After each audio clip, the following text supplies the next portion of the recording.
Whoa, mama. The New York Jets could be cutting a receiver in the coming days. And no, it's not Xavier Gipson. It's Allen Lazard. All right, here we go. Boy Green Daily starts now. I'm going to lose my gosh darn bananas. Boy Green Daily starts now. Zoinks! Boy Green Daily, Boy Green Daily, Boy Green Daily. Let's go!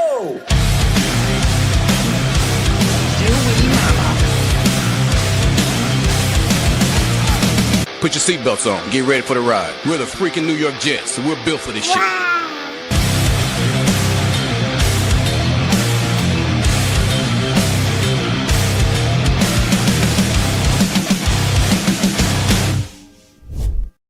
What's going on, everybody? I'm Paul Eston Jr., a.k.a. Boy Green. I'm the New York Jets digital reporter for Heavy.com. Welcome to Boy Green Daily, a daily New York Jets video show every single morning at 7:30 a.m. Hope you guys can join the growing army of subscribers. We're 7 people away at the start of this show from 8,000 subscribers. So make sure you guys like the video. That's free to do on YouTube and hit subscribe. We have a full article in the YouTube description down below that came out seconds ago.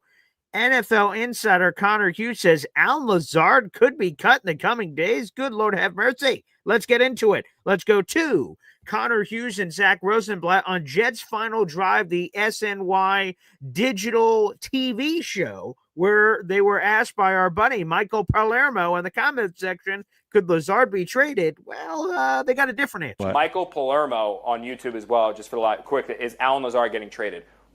Who's going to give up anything for Allen Lazard? If Darren Muji can get a 6-pack of soda or adult beverage for Allen Lazard, I think that you guys should build a statue for him out front. That would be like, now this is actually a bad example because Blake Cashman turned into a really good player, but that's like when Joe Douglas traded Blake Cashman. We're like, oh my God, how'd they get that for? Like, Allen Lazard's awful.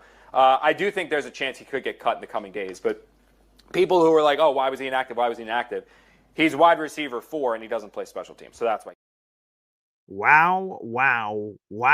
Okay, now, there's a lot to unpack here, and we will get into all of it here on the program because that's what we do around here, baby. Again, there's a full article in the YouTube description with even more details on this situation, and you guys can feel free to read that. Like I said, I just posted that seconds before we started this show, so busy morning coming up here. There's no question about it. So we're going to get into all of that here on the program. I want to give a big shout out to everybody who's listening in. I'll update the banner here in a second because I see we got a couple of memberships in. So let's grant these memberships, baby. Our number one Austrian Jet fan. Let's friggin' go. You love to see it. You love to see it, baby.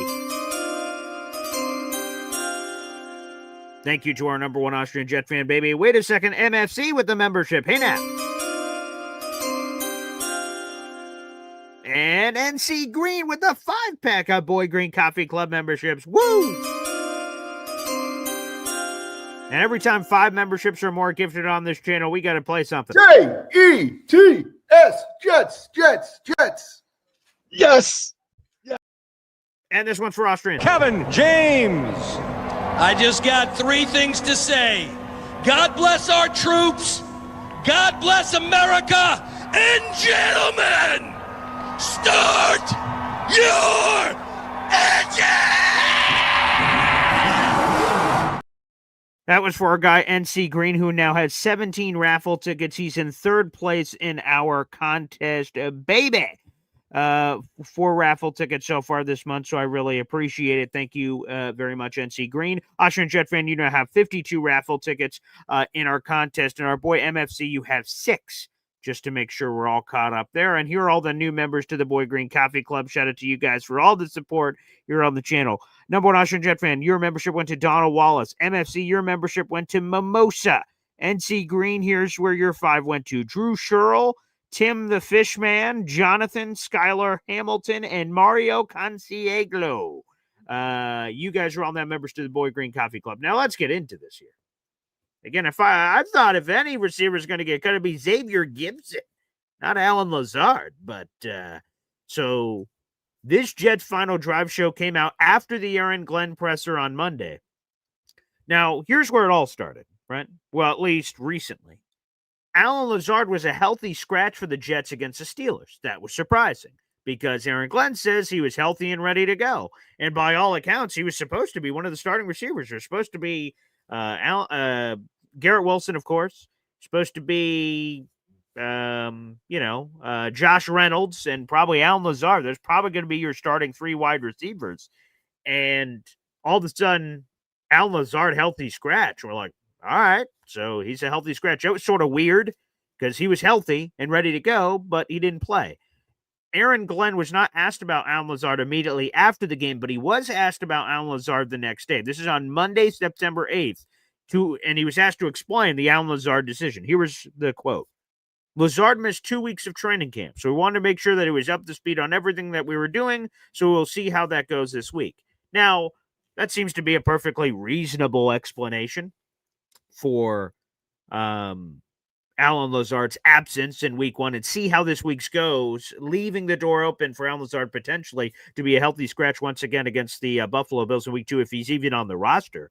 So I thought when Allen Lazard was a healthy scratch, I'm like, oh boy, is he about to get traded? Is he about to get cut? Because the only reason you wouldn't have cut Lazard before week 1 is because you didn't want him to run immediately to the Pittsburgh Steelers and spill any potential trade secrets. Not necessary. The Jets lost anyway, but so his future sort of seemed in question with that. But interesting, could be cut in the coming days. I don't, if Lazard's just being, a non-contributor to the team and they don't see a path for him, then so be it. You heard there from Connor Hughes that he had a much simpler explanation for why Allen Lazard did not play in the game. He says, quote, people who are like, oh, why was he inactive? Why was he inactive? He was wide receiver 4 and he doesn't play special teams. That's why. If you look across Allen Lazard's career, in his Jets career, he's played 1 special team snap across 2 years. 1. And he hasn't played more than 4 special team snaps in 4 years. So think about that. The most special team snaps he's had in the last 4 years is 3. And if you go beyond his entire career, in his 7+ years in the NFL, he's had 203 special team snaps. So long story short, Connor's right. Allen Lazard does not play special teams. And if he's not one of those top receivers on the roster, then how does he get on the field? Because normally those lower tiered wide receivers, wide receiver 4, 5, 6, 7, if you go that deep on an NFL roster, normally that player contributes on special teams. And if Lazard does not, the roster was kind of redundant. And Rid Samini criticized this after Aaron Glenn put his roster together, that you have a lot of like-minded players, and that's where some complications can arise. Because like Josh Reynolds, big guy, blocks. Allen Lazard, big guy, blocks. Tyler Johnson, not nearly as big of a guy, but that's sort of his MO too. And Rich Samini categorized them all with the same label and said, like, what are we doing here? You need different guys. Mike LaFleur, when he was the OC here a couple years ago, said he wanted a starting 5 basketball team. Small, shifty guys, big rebounder guys, this kind of guy, this kind of guy, this kind of guy. Give you a little bit of variety there as well. So, yeah, Allen Lazard, that's the news coming out in my story this morning. Shout out to Connor Hughes and Zach Rosenblatt of Jets Final Drive. I've really enjoyed that show. I've made that show a new part of my weekly routine. I've really enjoyed it. Let's get to some of your immediate comments on the Allen Lazard situation. Again, make sure you guys like the video, hit subscribe. At the start of business, we were just 7 people away from 8,000 subscribers, so pretty cool. JACK says Gibson stays, but Lazard out. Potentially. Again, nothing official here. It just could happen. Could happen based on Connor Hughes. But that would be strange. To me, I think the move is, so Lazard is Lazard. I don't know. He's on the roster. He took an $8.5 million pay cut to stick around. If you want him, great. If you don't want him, fine. The depth isn't great for the Jets at wide receiver, which would likely indicate to you should probably keep Lazard because you don't know what's going to happen with injuries. So, Lazard's not great, but, there's a reason he's still on the team. So maybe you just sort of hold them around. Who are you going to find better than Lazard? Or maybe it's one of those situations, addition by subtraction. Maybe. I don't know. But I think the real move to make a wide receiver is see ya, and bring up Jamal Pritchard from the practice squad. That should have been the move from the outset anyway. That's what I think the move should be. But this Lazard stuff, all right, I guess. Incel Lon says, how about cut Gibson first? WTF. Yeah, I mean, I'd bring up Jamal Pritchett. You have a practice squad elevation to use if you want to try it out for a week and say, all right, we don't want to just cut Xavier Gibson because maybe he lands somewhere else potentially. So, all right, this week, bring up Jamal Pritchett. You have practice squad elevations to use. Why not try it out on Jamal Pritchett? And when he looks immediately better, you're like, confirmed. Xavier Gibson cut after the Bills game. That's what I would say, but hey now. Let's keep answering your guys' questions and comments. Incel Lon says Lazard has more value than trash Gibson. Good Lord. Yeah, Connor Hughes described Allen Lazard as awful. It's awful. JACK, did they really just hold Lazard to avoid the pit game? If they cut him this week, yeah. I mean, that's the only logical explanation. Although the other thing that doesn't make sense is the whole vested veteran thing of being on the roster week 1 and having that contract versus just cutting him ahead of time. So, yeah, I don't know, man. NC Green says, I'd take Lazard over Gibson any day. Yeah, I'm not sure what again, I don't have an Allen Lazard jersey in the closet or anything, but, different strokes, different folks, I guess. Man with Rake FL says, Mr. Healthy Scratch needs to be walked to his car. Jesus. He was a healthy scratch. That was true. All right, we got a super chat coming in from Man with Rake. Let's get right to it here on the program. Appreciate you every time I get a super chat. We're from my daughter, Zariah Luna. Wow. Thank you, Man with Rake. And also, you gave us a gold brick super chat here. I got to give you a little bit of extra love. Appreciate that, buddy. You got 3 raffle tickets to our contest. Raffle tickets are $3 a piece. If you just spend $3 on the channel, you have a opportunity to win a full prize pack of items. We love to give back to the fans here on Boy Green Daily. That is something I take great pride in. There's no question about it. And we've got some fabulous prizes. Let's throw those up real quick, and then I'll answer your question here, Man with Rake FL.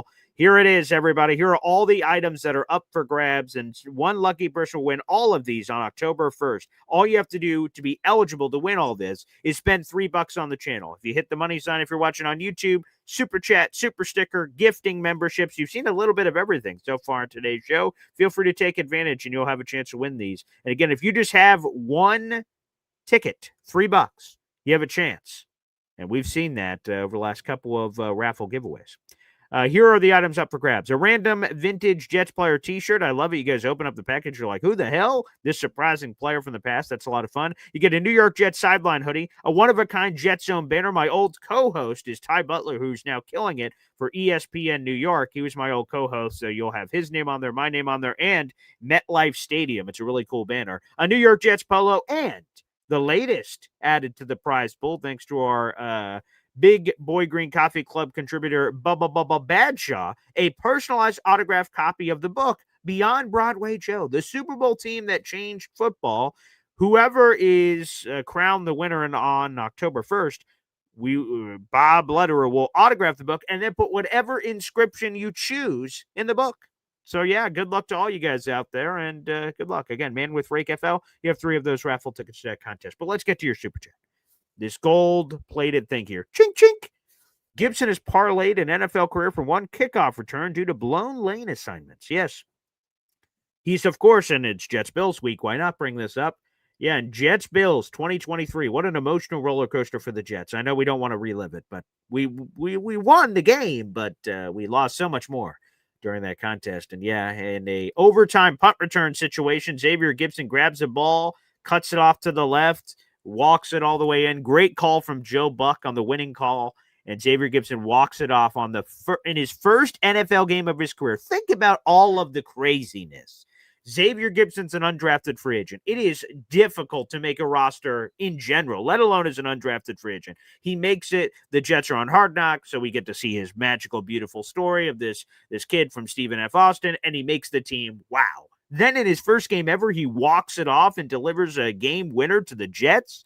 While that was certainly for Xavier, I'm sure one of the cool highlight moments of his life, the problem is it set expectations way up here for Jet fans. Like, oh, okay, we've got Devin Hester back here, basically. And it's been all downhill from there since, unfortunately, for X. And as Man with Rake FL says here, that he just parlayed that into an entire NFL career. And hey, sometimes that's all it takes, man. Sometimes that's all it takes. You have one moment in the sun, and you can last forever with that. So it's always possible. It's always possible. By the way, Man with Rake, you have 3 raffle tickets. You're $2 away from another raffle ticket. Keep that in mind. Sometime throughout the month of September, which we got another couple weeks in. So no rush from that perspective. But thank you, Man with Rake, FL. Yeah. Again, if we're just being honest, I mean, it has been all downhill for X since. I mean, just awful. Just absolutely awful. There just hasn't been a lot going on there. Not a whole heck of a lot. Hey, look at this. Alon, baby, gifting a 5-pack of Boy Green Coffee Club membership. Sweet see you, Alon. Yeah, man. A 5-pack, which means we must play a video package for our boy, Alon. It's Jets, Jets. I love Fireman Ed, too. Thank you, Chucky. And thank you, Alon. Let's read the 5 new members to the Gosh Darn Boy Green Coffee Club, baby. Shout out to our boy, Alon. Fans of the Green Bay Packers. Okay. Middle Gator. All right. Benoit, Kaiser Rev, and Snoopy4951. You guys are all now members to the Boy Green Coffee Club. Shout out to Alon, baby. I'm being told, wait a second here. Is this true? Wait a second here. NC Green just says, congrats on AK. Do we make that live on the show here? Wait a second. Whoa. We need to do a discount double check. Is that true? Oh, we did not. No, it's not. It's not there yet. You got me on a pump fake, NC Green. We're 6 away. We're close. I mean, it could happen. It's possible. To the 300 people in the room right now, we are 6 people away from 8,000 right now on the show. 8,000. 6 people away. That is youtube.com/boygreen25. It is free to subscribe. We're 6 people away. It's not quite there yet. I just hit the refresh button. Not quite there, but it's close. Yeah. Okay. Not quite. But you had me there. I was like, what? Who? Huh? Who? But we're close. We're very close. We're on the precipice. So it's coming up, I'm sure. You're on the program.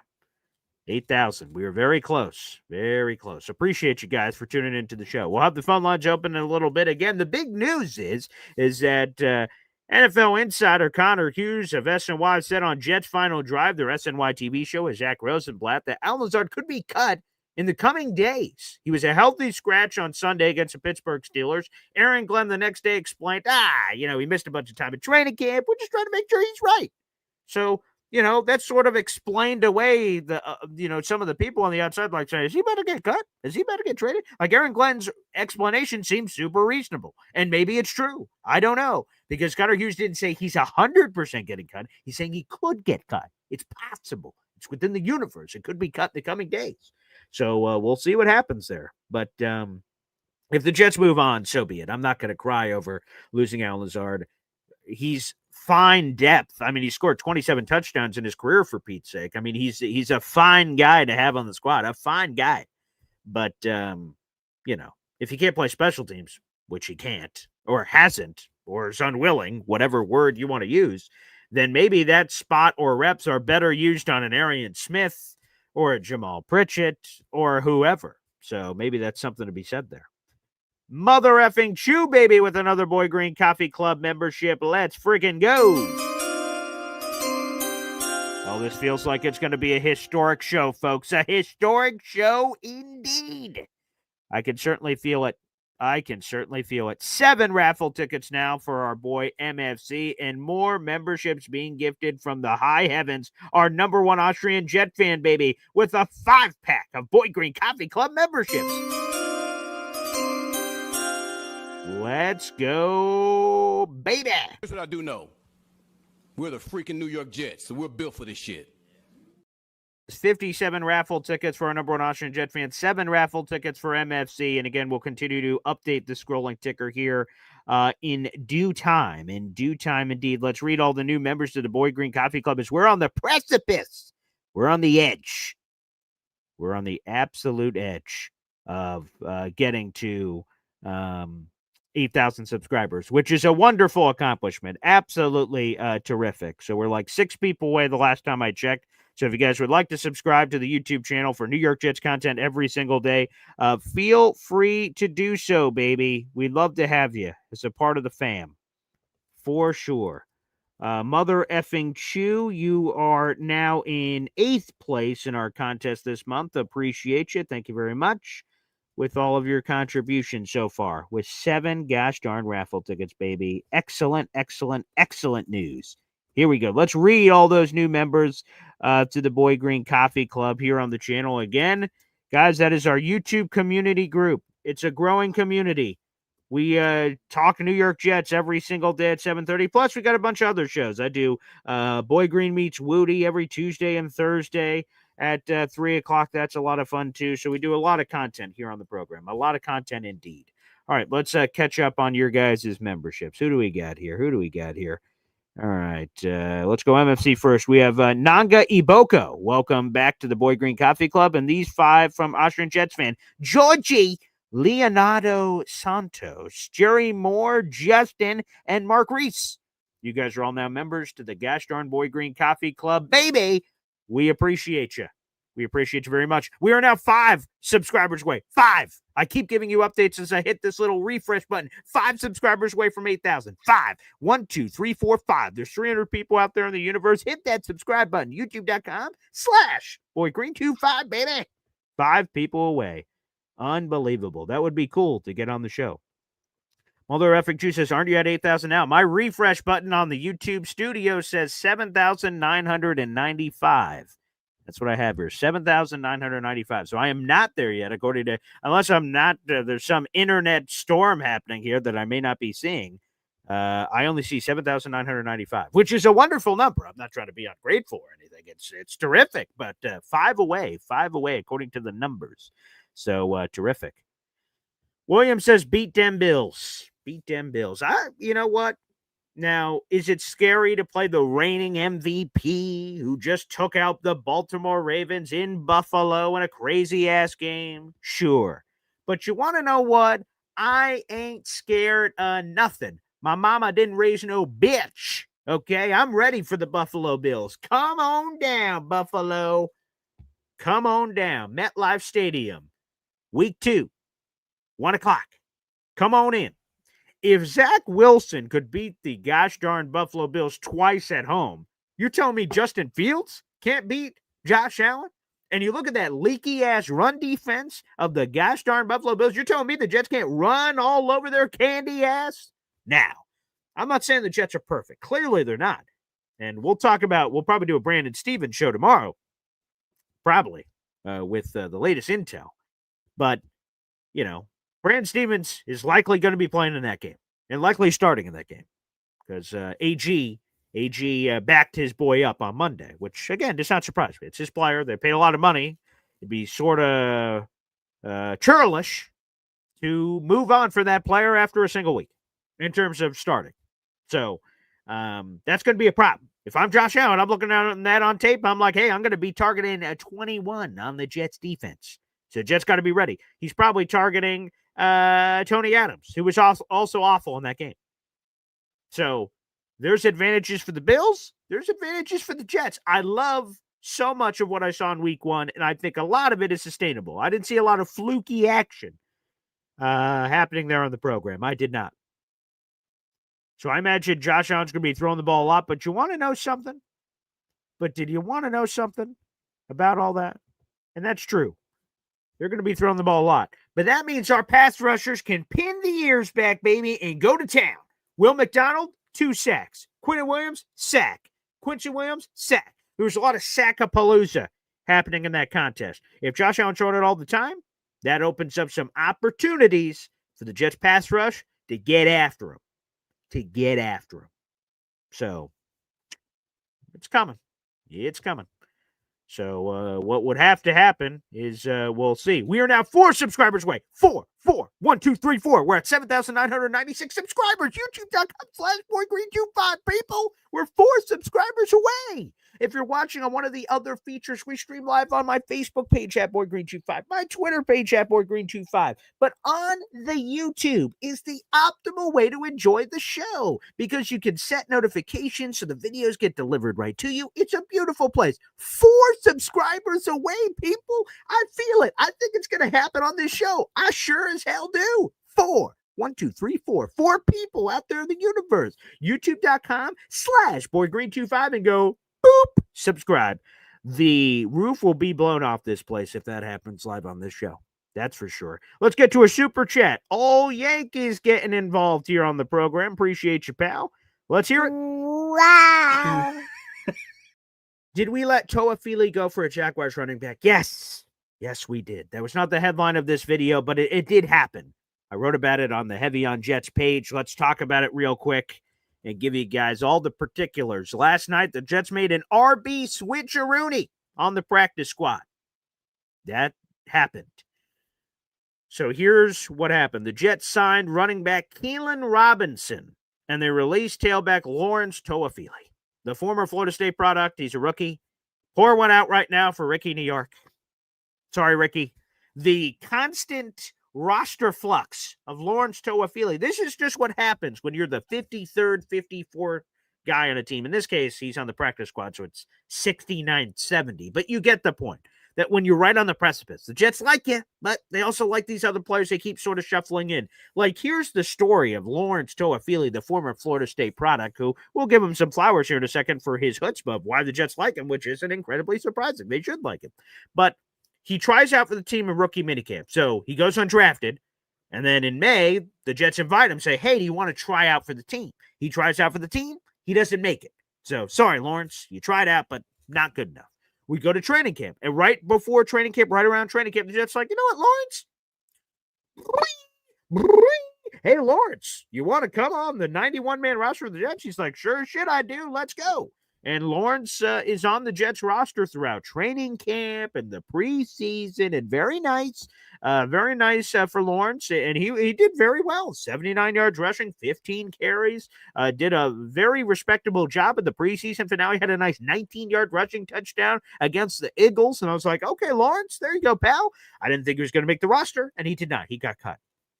But then the Jets bring him back on the practice squad. Like, hey, no problem, Lawrence. So tries out for the team. Not on the team. Right before training camp, he's on the team. Then he gets cut. Oh, he's back on the practice squad. And now he's off the practice squad.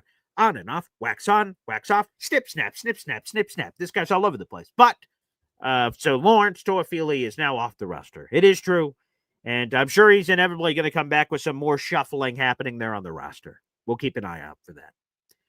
For old Lawrence Toafili. But let's talk about the guy they added, a former Jaguars running back and a former Jaguars draft choice very recently. So here it is. This is Keelan Robinson.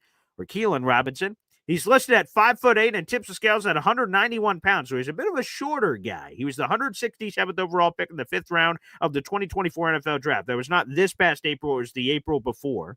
Okay, he was a 5th-round draft choice of the Jaguars.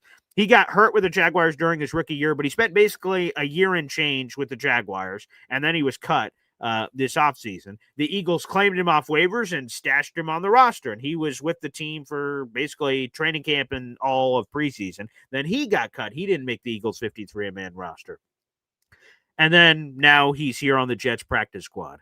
Here was the press release comments on Keelan Robinson from Susanna Weir of the New York Jets. She posted this yesterday when the Jets made the announcement. Quote, the special teams contributor saw action in the Jaguars' final 6 games of the 2024-2025 season, returning 2 kickoffs. Robinson began his career at Alabama before transferring to Texas, where he ranked 8th in school history in average yards per kick return, 24.2. And isn't that curious? So the Jets just added a guy that's got some special teams ability.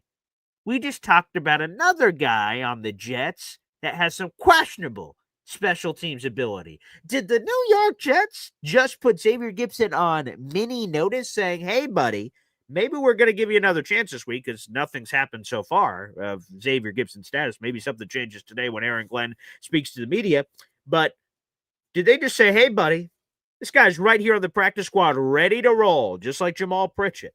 that says, hey, man, if you're not ready, one of these guys is going to replace you. Or one of those two guys in Kylan or Jamal Pritchett on the practice squad, who's also another shorter guy. They just like short guys, apparently, which hopefully good news for me. Maybe I'm going to get a call from the Jets. I don't know. I'm a little shorter, 5'3" in a slanted hill, but we'll see what happens. You guys will see how short I am for the Jets-Cowboys Week 5 tailgate. But maybe they're going to elevate one of those two dudes and have them for the Bills game. We will see. But the Jets did add in former Jaguars draft pick Kylan Robinson. I normally get the names. I'm a big name guy. I normally pay attention to that. But yes, so there was a running back swap-a-rooney there on the practice squad. But the thing that caught my attention was, some special teams experience? Maybe that could mean something. Maybe that could mean something indeed. So, yeah, now. Neil Sr. here on the channel. What's up, Coffee Clubbers? Hit the like for Paul. Appreciate you, Neil. And thoughts on maybe getting Cordarrelle Patterson for kickoffs and gadget. He's available and always good for one kickoff return a year. That's for sure. Yeah, well, what's the latest on Cordarrelle Patterson here? Let's see. What's going on with Cordarrelle? He's 34. Jesus, he got old quick. Nickname Flash. Yeah, looks like he is a free agent. Let's see, who was he on most recently? Steelers, right? Yeah, Steelers last season. So, okay, there you go. Yeah, I'm interested. He's bounced around the league all over the place. He's a super talented guy. The big question here, Neil, is Kene Nguanu, who we should get an injury report today from AG. Kene Nguanu, what's his status? It's very interesting. So we'll see. But, hey, I'm all for it. That's interesting. Oh, great fun fact here from Steve Fox. I did not know this. Kylan's brother is Bijan Robinson. I did not know that. Cool. Great nugget there. Thank you, Steven. I should have done a little bit more research, I suppose. Thank you. Cool nugget. Nice. I like that. Okay, let me see. Let me see here. Let's do another double check on the subscriber count. Oh, my goodness gracious. In a dramatic fashion, we're now 3 subscribers away. 7,997. We are 3 subscribers away right now on this show from Boy Green, Coffee Club, Daily, and everything in between. Get to 8,000 subscribers. 3 away. Oh, my goodness. This might happen on this show. That would be pretty crazy. That'd be pretty crazy indeed. Good night, baby. Good night. Oh, boy, that would be pretty gosh darn exciting if something was to happen. I guess, whoa, okay, that's the big news. So Johnny Boy just sent this in. Okay, wait a second. Let's throw this up. We got breaking news. Yes. Here we go.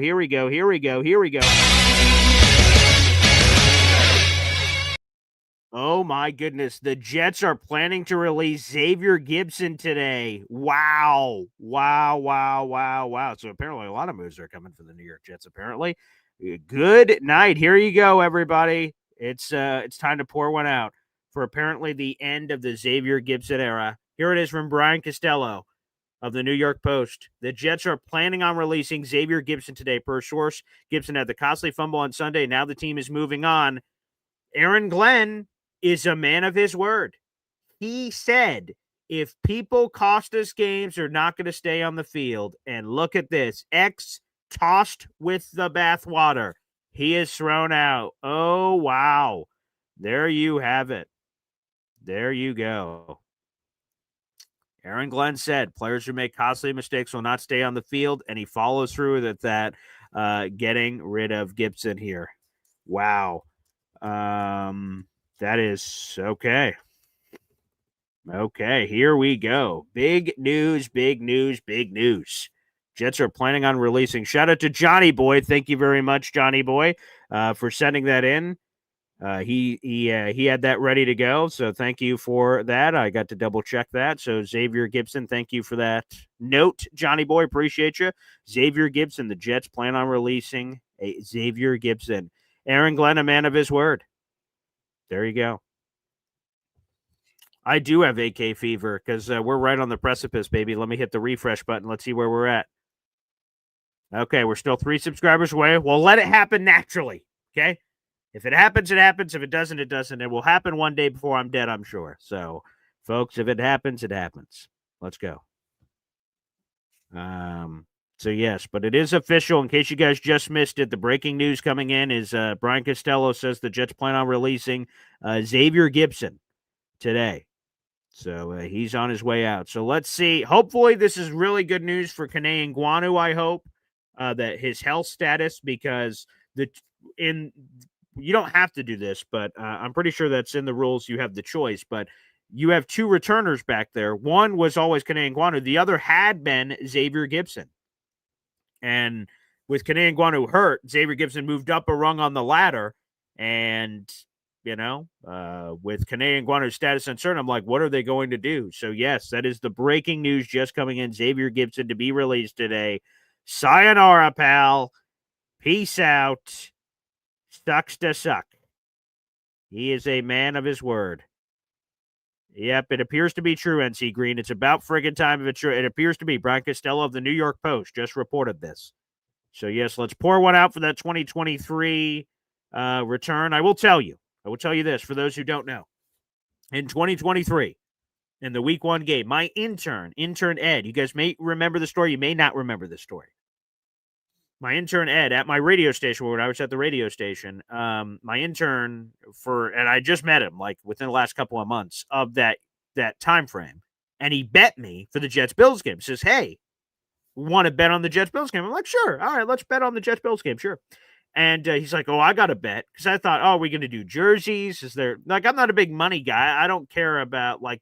I like bragging rights and things of that nature. I normally don't bet money in bets like that. But he says, "Hey, I got a bet for you. The loser dyes their hair hot pink." And I'm like, what the hell? Like, where did that come from? That seemed specific. And I went like, pink hair, Jesus. I got a lot of events coming up where people are going to be taking photos of me. That doesn't sound good. But I'm like, you know what? Again, mama didn't raise no bitch. So, all right, fine, intern Ed. You want to bet on pink hair? And again, this is the week 1 2023 season opener between the New York Jets and the Buffalo Bills. Let's go. And then Aaron Rodgers, as we all know, 4 minutes and 4 seconds into that game, he goes down like a sack of potatoes, Achilles blown, the season's lost, all that jazz. And Ed starts texting me, talking shit. And he's like, ho, you think we should just call it? You ready to get that hot, pink hair? And I'm like, hey, man, there's a lot of game left. But I'll be honest, that's what I texted. I had a brave front, but in my head, I'm like, oh, boy, this is tough. Am I about to be boy hot pink? Is that about to be happening? But damn it, Zach Wilson and Garrett Wilson with that ridiculous catch, and Xavier Gipson prevented Boy Green from getting that hot pink hair that could have lived on the internet forever. So for that, Xavier Gipson, I salute you. So thank you for your contributions, buddy. Thank you for your contributions. Well said, well done, and much appreciated. So, Gibson, get the hell out of here. There you go. Gibson, get the hell out of here. All right, there you go. Again, the news just coming in from Brian Costello of the New York Post. The Jets are planning on releasing Xavier Gipson today. Per source, Gibson had the costly fumble on Sunday, and now the team is moving on.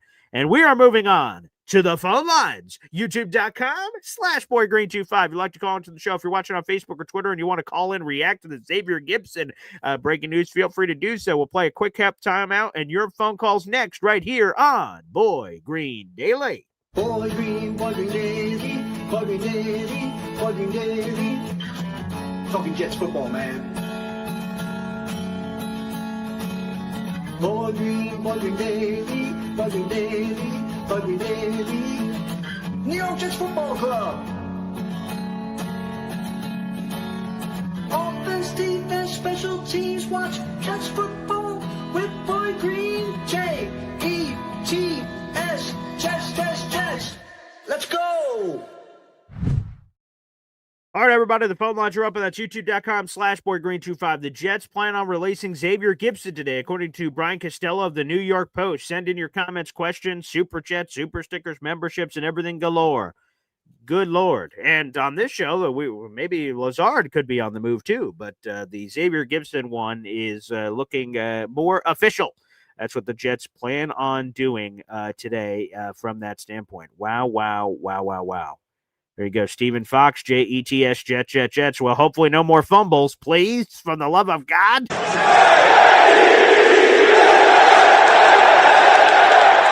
We can only hope.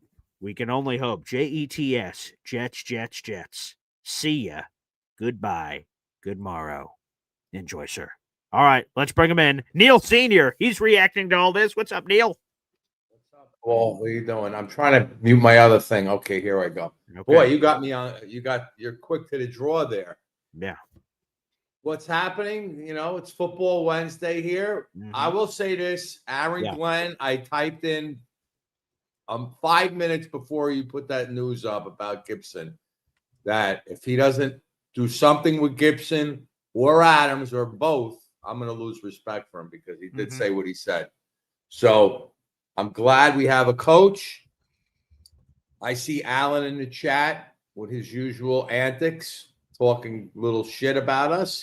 I respect Allen, and he has to be the villain. He loves to be the villain.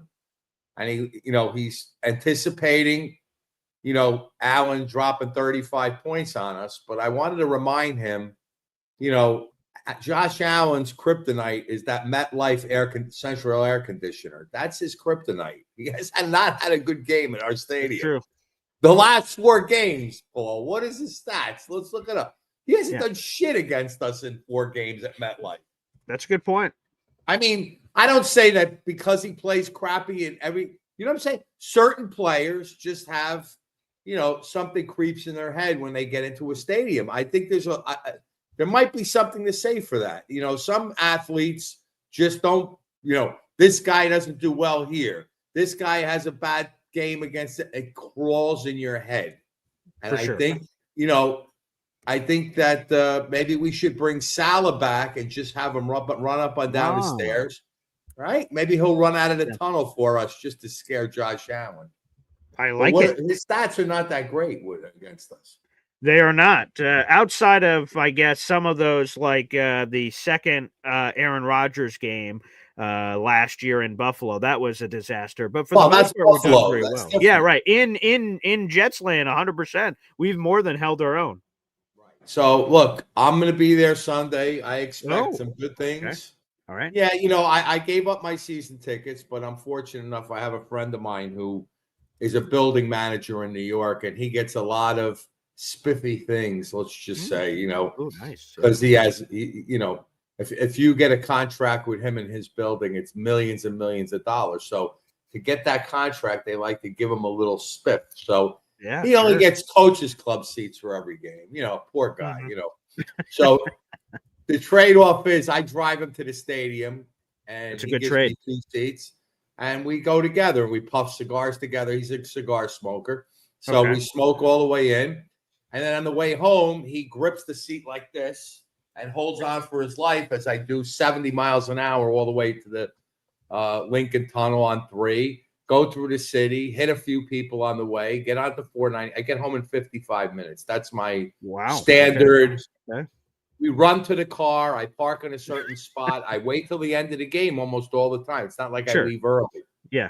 And, I'm like a NASCAR coming out of MetLife. It's like a challenge to me. It's like part of the game, And I flip on, and these guys just hold on like this. And he enjoys it, We haven't had, thank God, no major accidents. One time I was going on the turnpike. When you get on to go onto the, the GW, there's a big shoulder, and there's a line of cars. And Paul, I'm riding that shoulder doing like 70, right? And I had a SUV, and sure enough, a guy cuts into the shoulder in front of me. Oh God! Now I have to maneuver the truck onto the dirt next to the shoulder, and it looked flat, but it was like this. And all of a sudden, everybody in the back seat's going like this. Boom, boom, boom, boom. Their heads are hitting the ceiling. It was hysterical.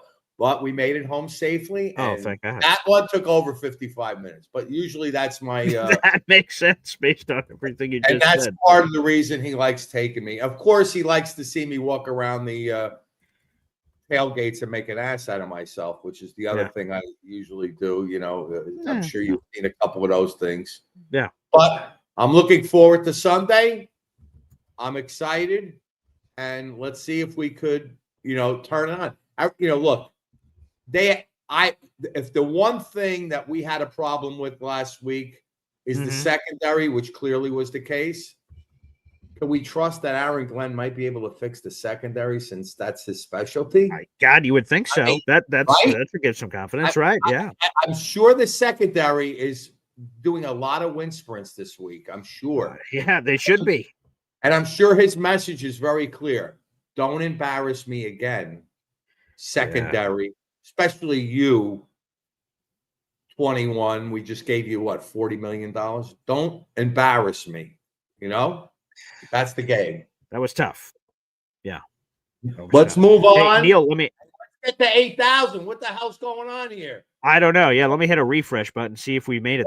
Wipe the crust out of your eyes and hit the subscribe button, people. Let's go. Okay, we are 2 people away. Literally 2 people away. I just hit refresh again. We're 2 people away, Neil. So, you're going to get to 20,000. Look, once we start winning. Okay. Once we start winning, Paul, think about this. And finally we start winning. Everybody's going to start crawling out of the woodwork like mice in a crappy building. Do you want those people? Let me ask you, because you're one of the true diehards. You're the OG. Okay.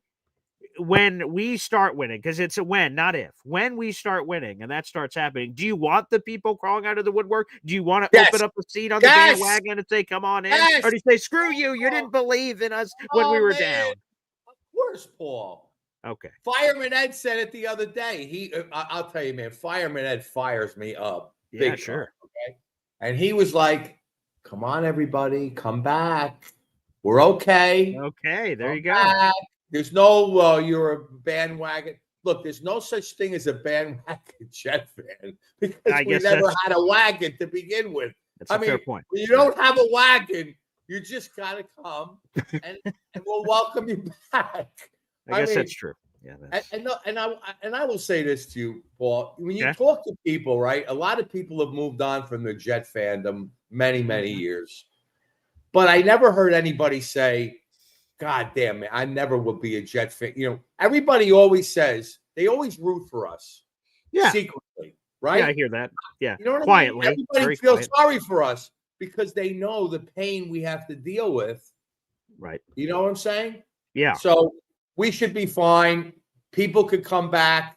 I'll take anybody back that was, former, diehard. We're just diehards. This just makes us, what I say down there, loyal, dedicated, sick, dumb, and numb and dumb. That just makes us dumber that we're just that dedicated. But we're ready for Sunday. Hello to everybody in the chat, the OGs. Let's go. Well, Neil, before you dip, someone told me that there is a lot more writing on this Jets-Bills game than just the Jets-Bills game. Is that true? Oh, yeah.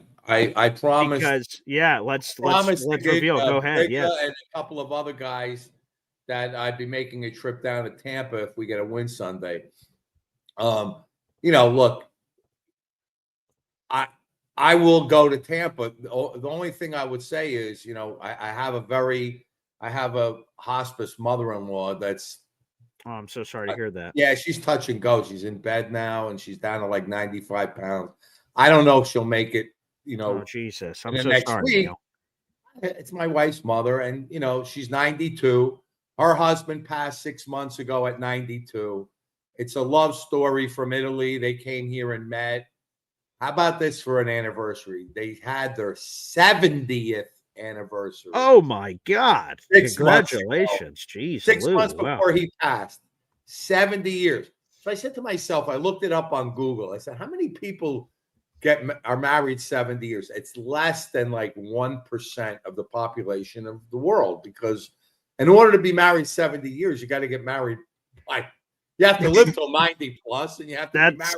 That's the math of it. Yeah, that's true. 20 years of age or younger. So they made it that long, and they were a great couple together, very cute. And my mother-in-law, she has stage 4 pancreatic, but it's really advanced now. But she's been a trooper the whole time. I mean, she's staying at home. We have nurses there, and she has 4 daughters. Every day there's daughters there, taking care of her, making sure she's done, fed and everything. But now she's starting to, she thinks she's in her other house, and she's, starting real. And she can't get out of bed now. The nurse has to take her out of bed, put her in a wheelchair. And she's, like I said, she's 95 pounds. So I can't make large commitment. I would usually travel in a heartbeat. But that being said, I told Michelle, I said, if we win Sunday, I want to go to Tampa to see the game.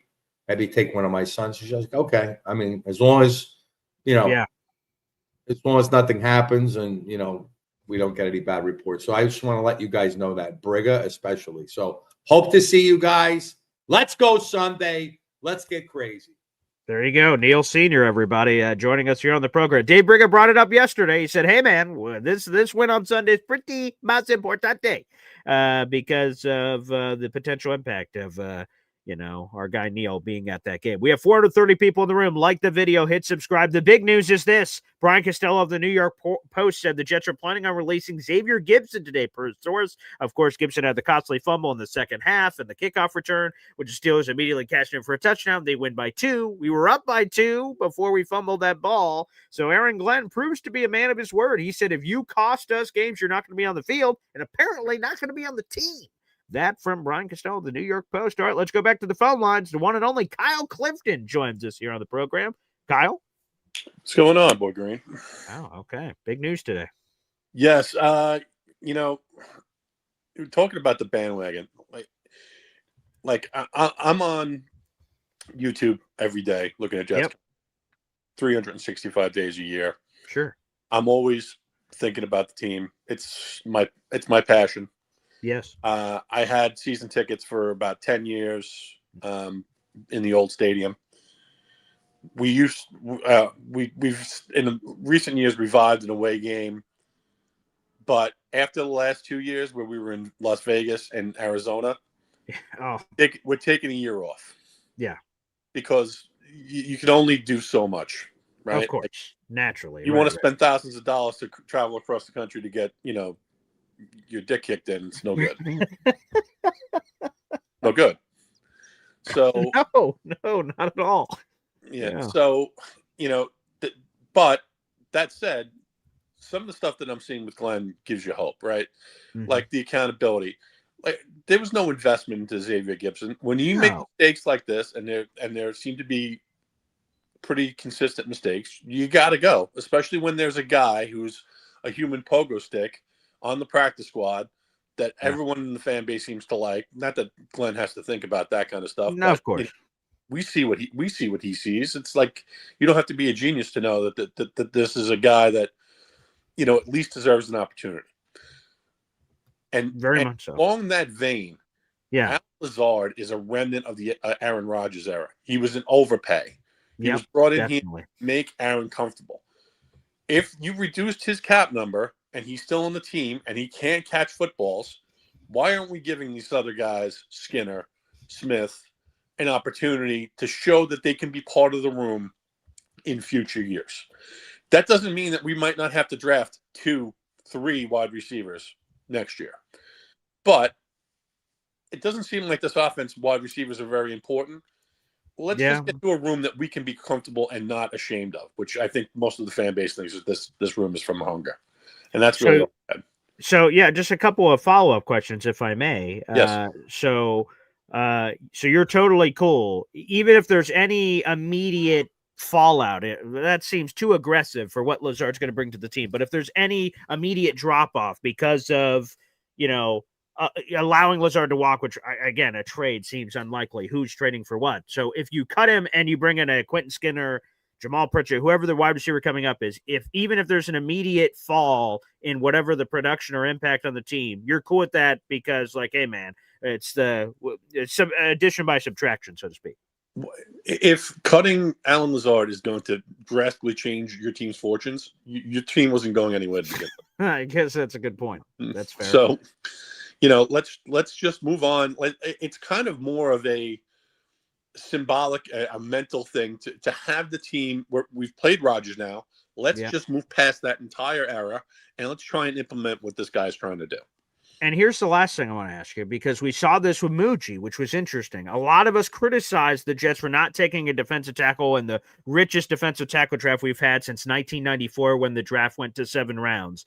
More defensive tackles were taken in this past draft than any of them, and the Jets didn't take a single one. That seemed like a clear issue. The Jets go all these months of not doing anything. Then, boom, right before the year, Harrison Phillips, Jawan Briggs, and obviously they had a really big impact in the result of week 1 in terms of the run defense numbers. So now we have this Xavier Gipson thing. The Jets chose Gibson over Pritchett and said, hey, man, we trust this guy. 1 week in, we're willing to pivot. Should that be an encouraging sign for people, Jet fans, that both from a coaching staff perspective and a general manager perspective, they're not just going to say, nope, sorry, we made our decision, and we're not going to take egg on the face that we made a mistake. We're going to keep riding it and hope that it just sort of proves right. Should that be an encouraging sign for Jet fans, do you think? I think it is. And as much as I thought that we should have probably looked at opportunities to trade back and maybe take one of these defensive tackles in the draft, like, I don't.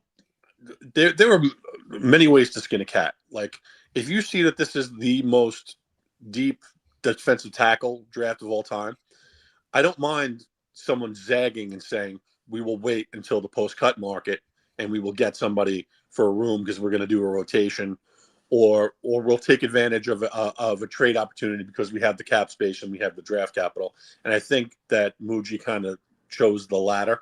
Mm-hmm. So, let's see. I mean, to me, defensive tackle and defensive line are the most important positions on the team.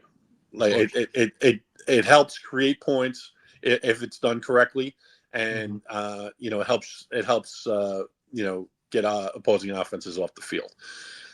So I would have probably prioritized it, but I also understand that there's many ways to get there. And one last one here. What do you make of this Bills game on Sunday? I think they have a puncher's chance. I think that perhaps that the front seven of the Bills is not as good as the Steelers, so we might be able to run the ball effectively again. And it's just a matter of tightening some stuff up on the defense and seeing if we can force Josh Allen into a couple of turnovers, and then maybe go from there. Hey, fingers crossed. We can only hope. Kyle, thanks for the call, brother. Talk to you later, Wigan. Thank you, pal. All right, let's go back to the phone lines here. We have Indy Jets next. What's up, Indy? Hey, good morning, BG. You were just lining them up with, the real OGs. You got Neil coming on, and then man. Kyle. So you had to continue it, right? Yeah, and here I am, the young one of the three. I bet you like that, huh? Yeah. Neil belongs on the Mount Rushmore of fans, of just the stories that Neil has. Oh boy, yeah. for he's almost up there with Bob, really? with the amount of stories. I mean, you could have Neil on every Friday and say, Neil, tell us a story. Yeah, and that's true.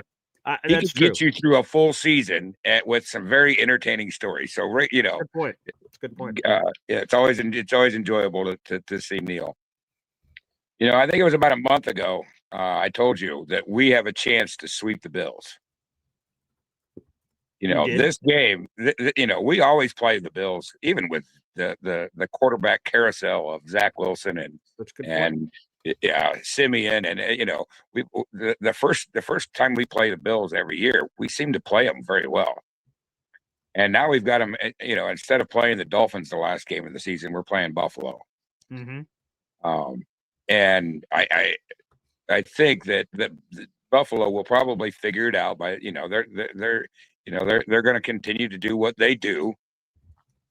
And by the end of the season, they may be resting their starters. We may not win the East, but just to be able to, there's a chance that we could sweep them. That'd be great. I'd love nothing more. And that would and Buffalo resting their starters may get us in the playoffs. I think this Sunday, just like last Sunday, this team gives us a chance. This coaching staff gives us a chance in the game. There was games last year, BG. You just, I don't know. Did you get the feeling that, look, we're not winning this game? I mean, they're just last year. Oh, sure. Yeah. You just had those feelings of, you weren't even, almost not even excited to watch the game because you just knew what was going to happen. And this year, I think with this coaching staff, you're saying there's a chance, and that's all we need is give us a chance to be in the game. I don't remember how much time was left when the Steelers kicked the field goal, but we were in that game even after the field goal. There, we were in that game. One good play by Jalen Ramsey, and which ended the game. That's fine. We feel like we can compete. If you look on that schedule, we feel like we can compete in every game now. I mean, it's just one game in, but we can compete. And this is, as Jets fans, this is more than what we've had in several years. So, I'm excited. I'm probably more excited this year than after the first game than obviously 2 years ago when Rodgers came in and everybody was hyped and 4 plays in he's gone and I think just the excitement of the culture that we've got now, and here we go. Let's do this. Yeah, man. It's that's what I'm hoping for, is that there's a lot of excitement, there's a lot of energy here, and again, Aaron Glenn, this news, if you're just joining us, we have nearly 500 people in the room in case you guys just missed it. The breaking news coming in is that the New York Jets plan on releasing Xavier Gipson today. Shout out to Brian Costello and the New York Post for being on that story. Because I would assume the costly fumble against Pittsburgh Steelers in the second half that immediately resulted in a touchdown. Jets ended up losing by 2. They gave up 7 points immediately on the drive. I don't blame the defense. The Steelers were basically immediately in the red zone after that fumble. And Aaron Glenn, after the game, said, if you as a player, he didn't name anyone specifically, but you can connect the dots. He said, turnovers can't happen. There's only one turnover in the game. That was Xavier Gipson. He said, if you're going to cost us, you're not going to be on the field. And not only not on the field, not on the roster, as Xavier Gipson gets handed his pink slip. And, last year we kept, for years we listened to Saleh say, well, we're just going to go back. We knew, there were players that needed cut, and we would go back. We're going to go back and watch the tape. Remember that? After every post game, it was, we're going to watch the tape. Well, no shit, you're going to go watch the tape. Isn't that what every coach does? But, Glenn actually backed up what he said. Him cutting Gibson is, and he was already a question mark going into the game. I think this is the coach that we've.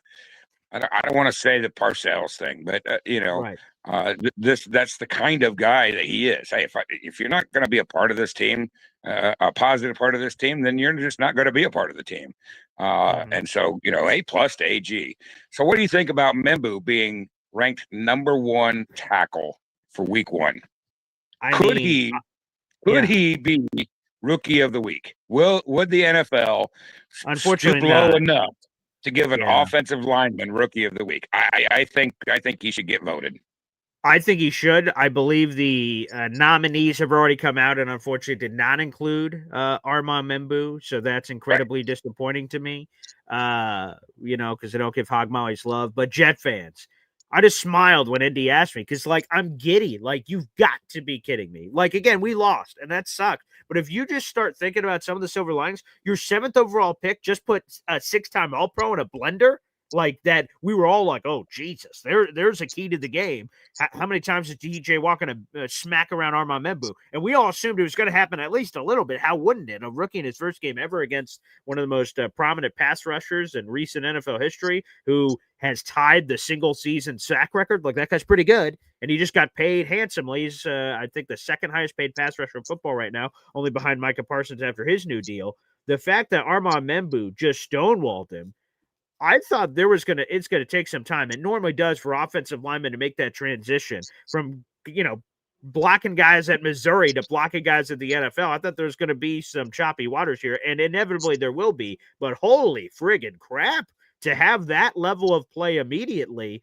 The reason why I've been so optimistic about the Jets, I'm optimistic every year, candidly, but this year in particular, that I was optimistic. I was like, this offensive line, it provides us a floor that's good for the running game, that's good for the passing game. If they're good, we've got a chance to be special. And I thought Armand Membu, admittingly, was going to be our worst offensive lineman, but as a compliment, because the rest of them are so good, and that was pre-AVT injury. And look at Armand Membu, man. And we also were worried because Armand Membu was no longer next to AVT. AVT was a savvy veteran who's supposed to help Armand Membu out there on the field. He's been around. Exactly. And we're getting Joe Tippmann playing out of position, relatively speaking. I know he's played it for like 200 snaps in his career before Sunday, but you look at that, you're like, damn, man, Armand Membu, he's going to have to figure it out on his own. He could say, hey, Joe, what do you think here? Like, so I am super impressed. We should all be wowed. It's not getting enough love. I don't know why. Maybe it's offensive line. Maybe that's it. But Jet fans, I mean, this is the story.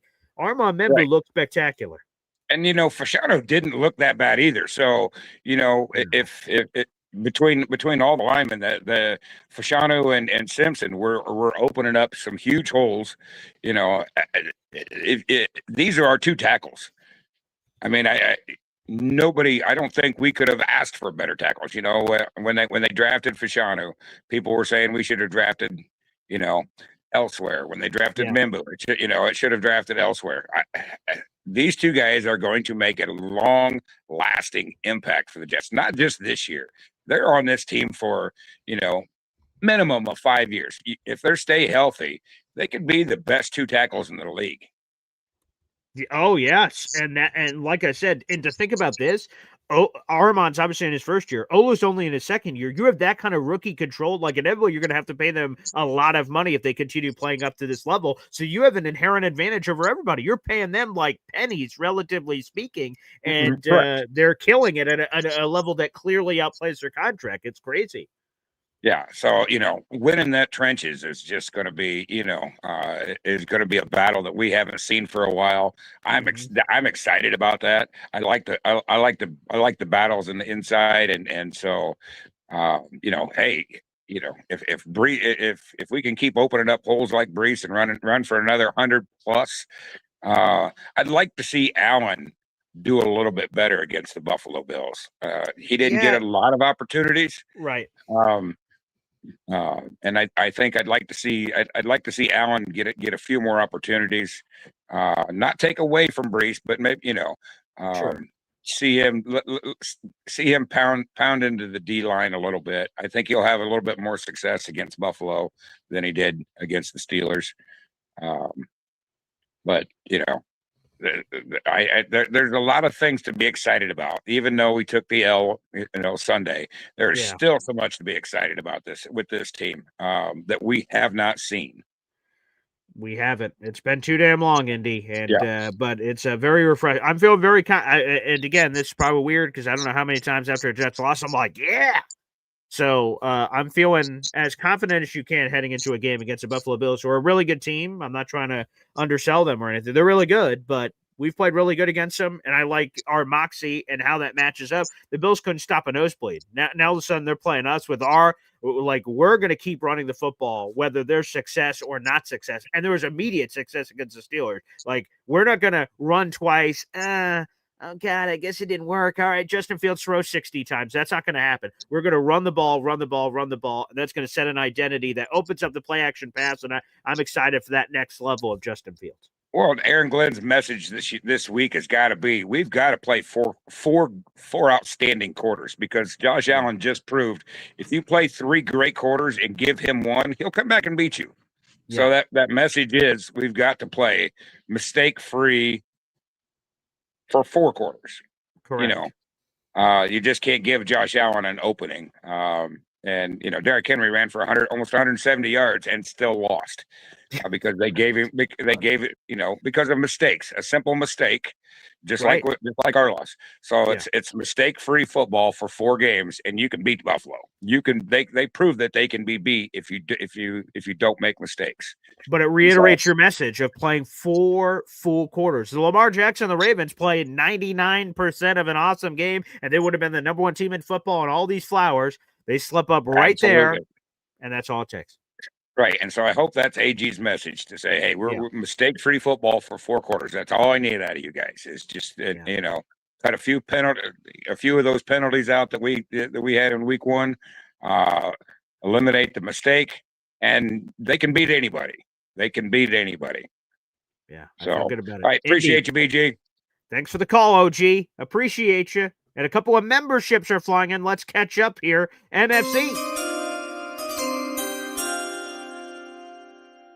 So far this month, and that membership went to Boba Jets. Welcome to the Boy Green Coffee Club. Shout out to MFC for that one.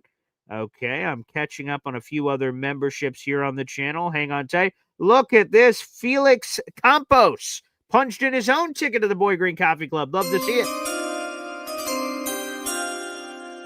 Got yourself a raffle ticket for joining the Boy Green Coffee Club, which we appreciate. Thank you very much, my pal. I am thrilled with that. By the way, I'll throw it up real quick for you, Felix. Here are all the items you're now eligible for with your Boy Green Coffee Club membership, on top of the Boy Green Coffee Club membership perks that comes with it. Like I say, that's one of the best values in YouTube land. Random Vintage Jets players t-shirt, New York Jets sideline hoodie, New York Jets polo, personalized autographed copy of Beyond Broadway Joe, the simple team that changed football, and that Jet Zone banner from yesteryear in Jets land. Appreciate it. Congrats, Felix, on that. All right, let me catch up here. A super chat coming in from I Believe in Freedom. Let's get to you, pal, here on the show. Wow. Remember, guys, is not the same playing against second and third teams. So let's take it easy with the overhype of Jamal Pritchett. It's a fair point to make. He comes from South Alabama.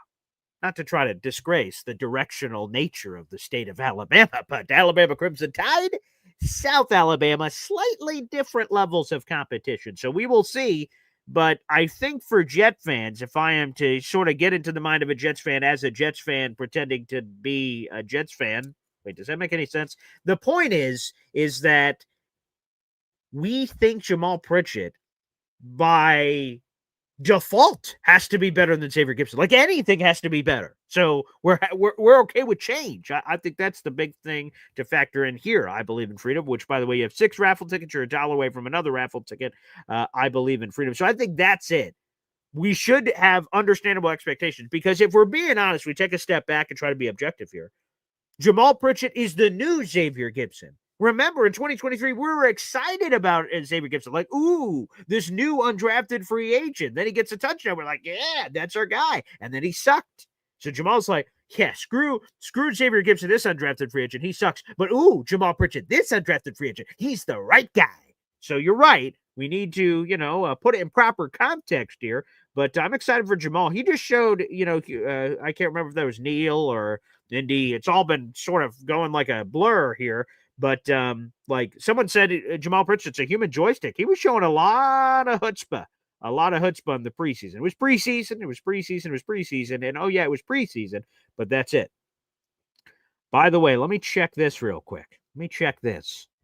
Have we surpassed 8,000? Hit the refresh button. Yes! Oh, yes! We got there! Yes!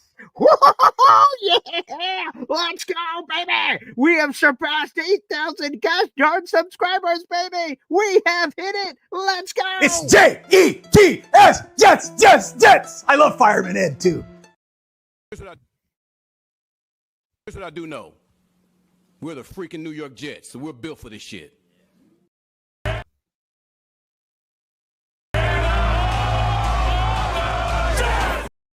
Let's go! Yeah! Oh, yeah! 8,005 subscribers right friggin' now, baby. My Hop on Pop, who's been a member to this channel for 13 months, says, let's friggin' go. Here we go. Wow. That is insane. I talk New York Jets every single day, and 8,005 people said, you know what? Let's give that a double. Boop. That's unbelievable. Oh, man. So friggin' cool. Ah, man. I'm like tearing up. I know that's going to sound corny, but like, man, that is the coolest thing ever. Ah, man, that's awesome. Woo. That is so cool. That is so freaking cool, man. Oh, God, that's awesome. 8,000 freaking people. We got 500 people in the room right now, man. Let's go. Look at Ray Noble with the super chat coming in here. Wow.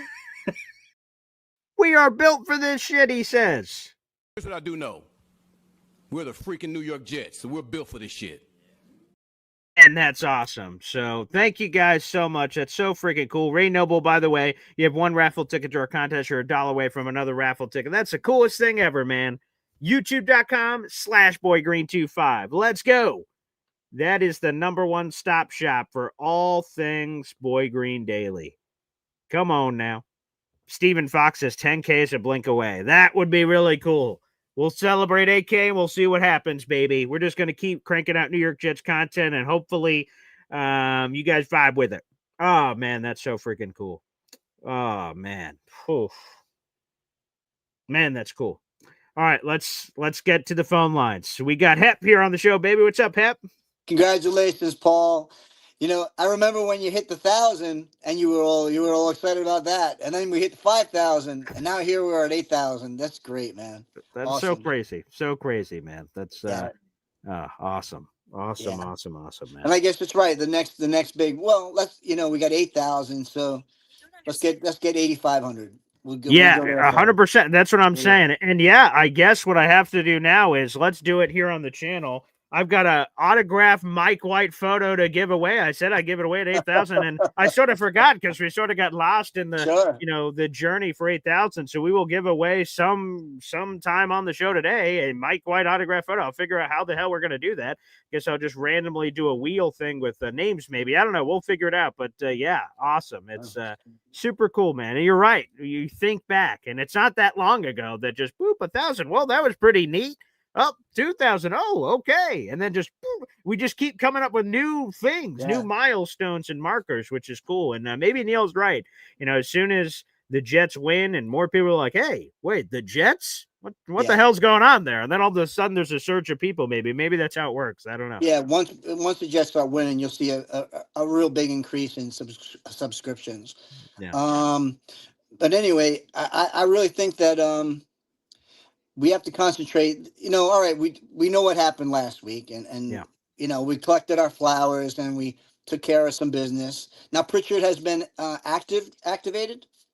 So Pritchett has not, at least to this point. So let's see what's going to happen. So Gibson is being removed off the roster. So a roster spot is about to be available. So Brian Costello is breaking this from his own sources, which means that it's not an official move yet by the Jets. Maybe that happens. And if you guys see that, because again, I'm live here on the show. If you guys see that before me, oh, geez, actually, what's today? Wednesday? Okay, I'm still good. I thought I had to run to an interview. No, I'm good.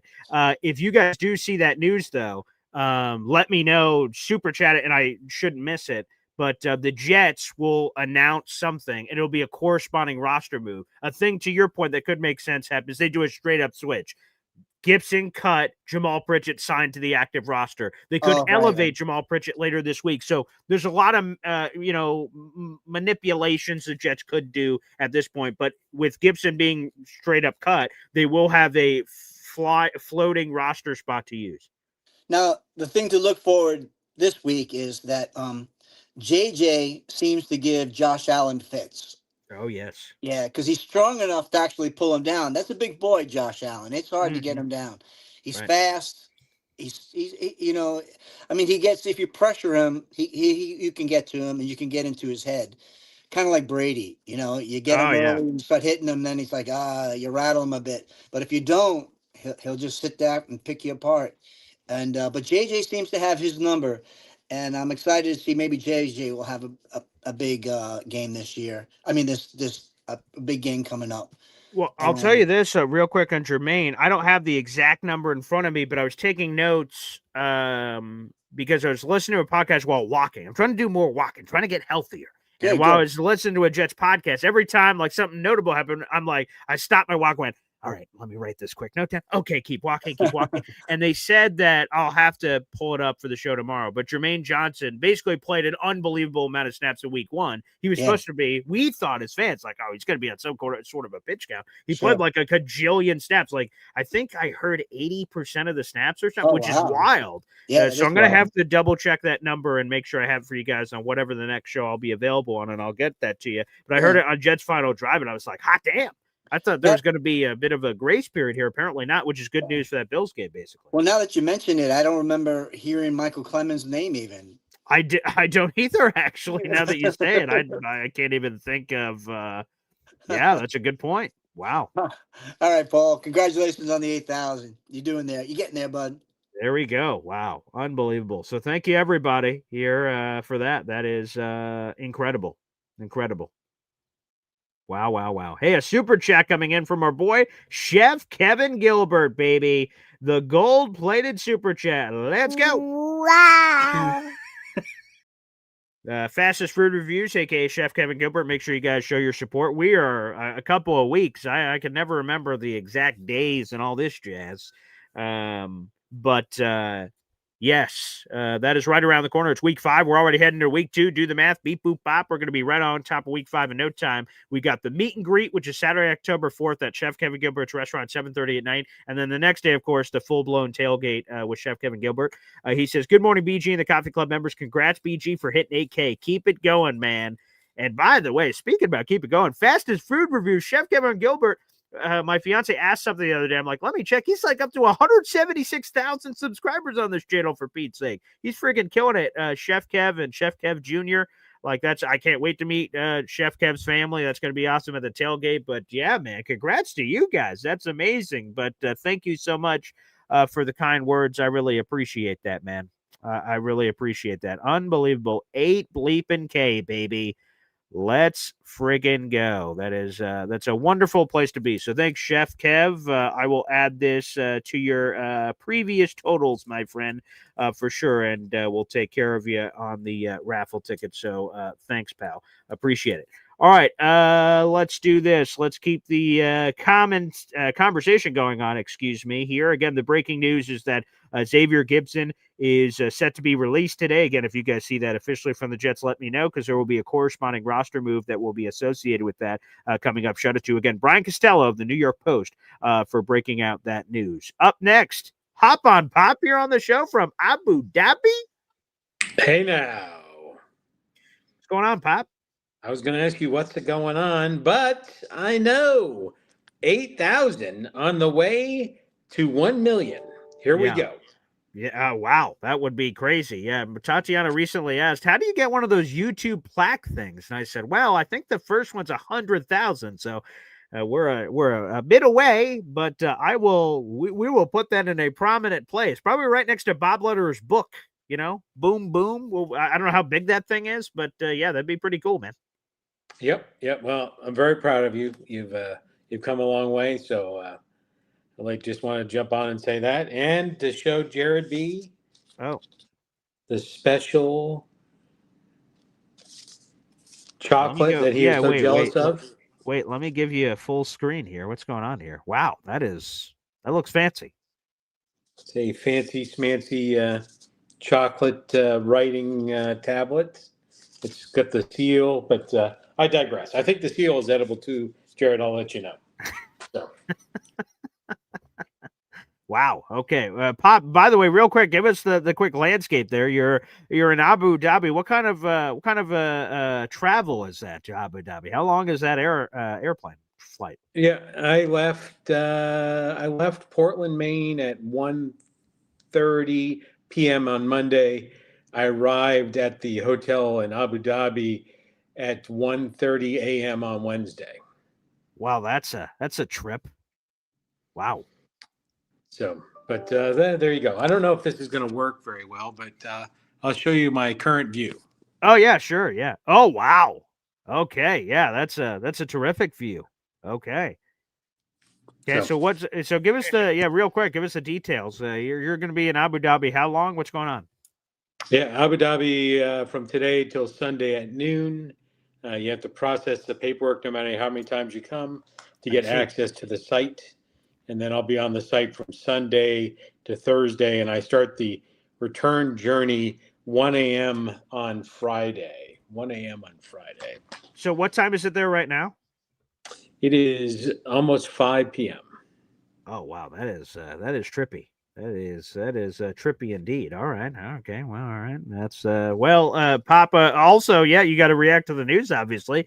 So Aaron Glenn is a man of his word. He says, "Hey, man, if you cost us situations, if you cost us games, you're not going to be on the field." Now, Xavier Gipson ain't going to be on the field or on the team. Apparently, he's getting tossed out, according to Brian Costello of the New York Post. What do you make of that accountability? Because obviously that was not prevalent during the previous regime. Yeah, it's a mixed bag. I would have, and I don't know the roster to the nth degree that they do. I think that's accountability. That's a little harsh accountability. I think the old school Bill Parcells way is you wouldn't let him back in the game. Many coaches and the OG coaches would do that. Cutting him, I think there's more to the story than just that fumble, because with that track record, you're going to cut somebody every time they fumbles. The team's going to be pretty thin on the offense because they will happen. Let me ask you this, Pop. Let me ask you this real quick. You're, I don't know how much you can talk about it, but you have been in your life in leadership positions. Yes? That's true. Okay. So to what you just said, right? You can't just cut everyone who ever fumbles. So, for instance, here's a great example, right? So Xavier Gibson, right? He's the 50 whatever guy on the roster. So it's a little, accountability. He F's up, you get rid of him. Okay. He was an undrafted free agent. Like, not a lot of things are going to be, wait, they cut Xavier Gibson. But like Quincy Williams is a first-team All-Pro and a leader on the team. He belted a dude out of bounds, 5 yards clearly out of bounds in a stupid play that a lot of people aren't talking about. But that was very costly if you consider it. That would have been a negative 5-yard gain for the Steelers to start off a drive, which they would have had to overcome and face the Jets defense. Instead, they get 15 and a fresh set of downs and everything changes. So, like, for accountability, obviously the guys that are more talented can do more for you. Their leash, I would imagine, is longer than the other guys. But then on the team of balance and fairness and measuring that, does everyone just understand that it's an unfair world and some people are treated differently? Or how do you have to balance that line of like, oh, sure, Quincy gets a longer leash because he's Quincy as opposed to like a guy like Xavier Gibson? Yeah, so a couple things to unpack there. First of all, even you didn't complain about the personal foul call. When he was 100% did. He was 12 yards out of bounds. Anyway, that's what I said. I was like, "Good Lord, Quincy, what are you doing, man?" No, yeah, because typically you're like, I didn't think that was a late hit, but I couldn't hide that one. Yeah, I think you go to the Jimmy Johnson school. So there's multiple answers here. Oh, I love this answer. Okay, go ahead. The Jimmy Johnson answer is, there's just your point. There's a graded scale based on talent, right? And so, he had cut people before for sleeping in a team meeting, as opposed to Emmitt Smith, he'd bring a pillow and a blanket. So, I don't see it any different than the salary. So you get paid whatever the league minimum is, $250,000 a year. Right. That dude over there gets paid $30 million a year. That's your value to the team. So you need to go extra. You need to come in early, stay late, do all the things to make yourself more valuable to the team. So you just got to that's life, right? But I will tell you that, taking it to my past, there are the people that work for me. They were appreciative of holding accountability, because there was too long. They didn't like the fact that people were getting away with things they should be held accountable for. So the general populace that worked for me was appreciative when I came in, took over, and I made very clear that there was going to be standards, they're going to be upheld. And if you didn't do it, there's going to be consequences. So people do appreciate that. But for the NFL part of it, we all have, everyone has their value. Like, it's Boardwalk and Baltic, right? Right. Baltic, $60 to buy, Boardwalk, $400. That's life. So there's a graded scale there. You're obviously going to have to be intelligent, but I would have definitely benched, and I don't think he did. I was watching the game. I'm pretty sure he didn't even bench Quincy for one play, and he probably should have. All right, so let me ask you this one, because this story came out on Jets' final drive, Pop. Again, this is one of those situations where it's a player that's got a notable importance to your team, but does something silly. Is Connor Hughes said he heard this from some Jet source that so John Simpson at the end of the first half, right? So Justin Fields gets hit questionably late, questionably high, but whatever. So Jalen Ramsey hits him. John Simpson, the offensive lineman, comes barking over and gets in Jalen Ramsey's face. Is like, hey, man, you're not going to be doing that to my quarterback. Long story short, he gets 15 yards. It kicks the Jets out of any potential range that they could have been able to kick a field goal and obviously cost them that drive. Apparently, according to NFL insider Connor Hughes of SNY, Aaron Glenn at first was like Simpson, get your ass on the bench. And then someone sort of whispered to Coach, it's our starting left guard. If he's out, Max Mitchell's coming in. Okay, keep him out there. But apparently that exchange or something happened on the sideline at the end of the first half. So a little bit of learning there, I guess, for Coach Glenn. Yeah, and I would tell you that it's odd that he would bench him for that. But Quincy was clearly just a moron on his. Bad. I want Josh Simpson to do that every fucking time. I want him to, and by the way, my only complaint is he didn't hit him hard enough, because 15 yards is 15 yards, right? It's 15 yards if you stick your chest out and you wrap helmets with. Again, I appreciate what he did, but it would also have been 15 yards. He went over and picked him up and threw him on the ground and dropped an elbow on him, right? It's only 15 yards. So I want you to come in hot, right? So every time I would tell him to come over the sidelines only so I give him a fist bump and tell him to get his ass back out there and protect the asset number one. Which, by the way, you would assume that teammates would do that, but as Jet fans know, that has not always been the case with offensive line and quarterback relationship. That's the sign. That's the sign of the team. The sign of the team is after the play, who's running over to help the running back off the ground? Who is making sure that everybody knows that you don't put a finger on our quarterback? So I saw inklings of that. I think it'll pick up momentum and grow, right? Mm-hmm. It's like your survivor there, right? You're building a fire. You get the shavings, a little kindling, right? So there's a fire burning, and you just need to keep feeding it. So, but that is exactly the thing that I would say, let's try to be smart, but I'm okay with you doing that every time. Yeah, I said it. I don't know if I said it during the game, but I definitely said it after in the post game, because we did a bunch of live stream coverage. There were 7 penalties for 74 yards against the Jets, which is not good in any breakdown. But the one penalty I was completely fine with and will be completely fine with until I'm dead is if your penalty is because someone hit your quarterback in a way that you perceived it to be not cool by not doing anything. You're basically saying, yeah, you could do that. You could slap around our quarterback. Like, hell no. You set the line that bleep isn't going to happen around here. And it reinstilled it for Fields. Fields sort of, shared a similar message in postgame. He said, hey, man, you never want a penalty, but I love my guy fighting for me. Like, man, that revs my engine, Right. I give you a quick work analogy. I can't give too many specifics, so I'll keep it vague. Of course. So, in my prior life in the Navy, we do these under instruction watches. Okay. And I explained to this kid who was trying to get qualified. I was the qualified person watching him. Yeah. I said, if you jump up and grab a switch, I'm going to knock your ass down. I just want you to know that. So Don't do that. Don't do that. Right. If you do it. And so sure enough, one time he gets excited. He jumps up and grabs a switch. So I punch him in the back of his leg. And he crumples into his seat. Okay. And I think he may have done it one more time over the course of us standing watch together. Yeah. So fast forward a year or two down the road, we're running a drill. And so I'm there as a drill monitor, if you will. Yeah. Uh-huh. And he is qualified now. This person is qualified. They've been qualified for 2 years. Yep. But there's Pavlov's dogs, right? So during a drill, something happened. So he jumped up to grab the switch. And he immediately grabbed the back of his leg, sat down, and looked at me. So there's a lesson to be learned. So, right, he learned it. I said, by the way, it's okay to turn the switch now. You're qualified. But he remembered.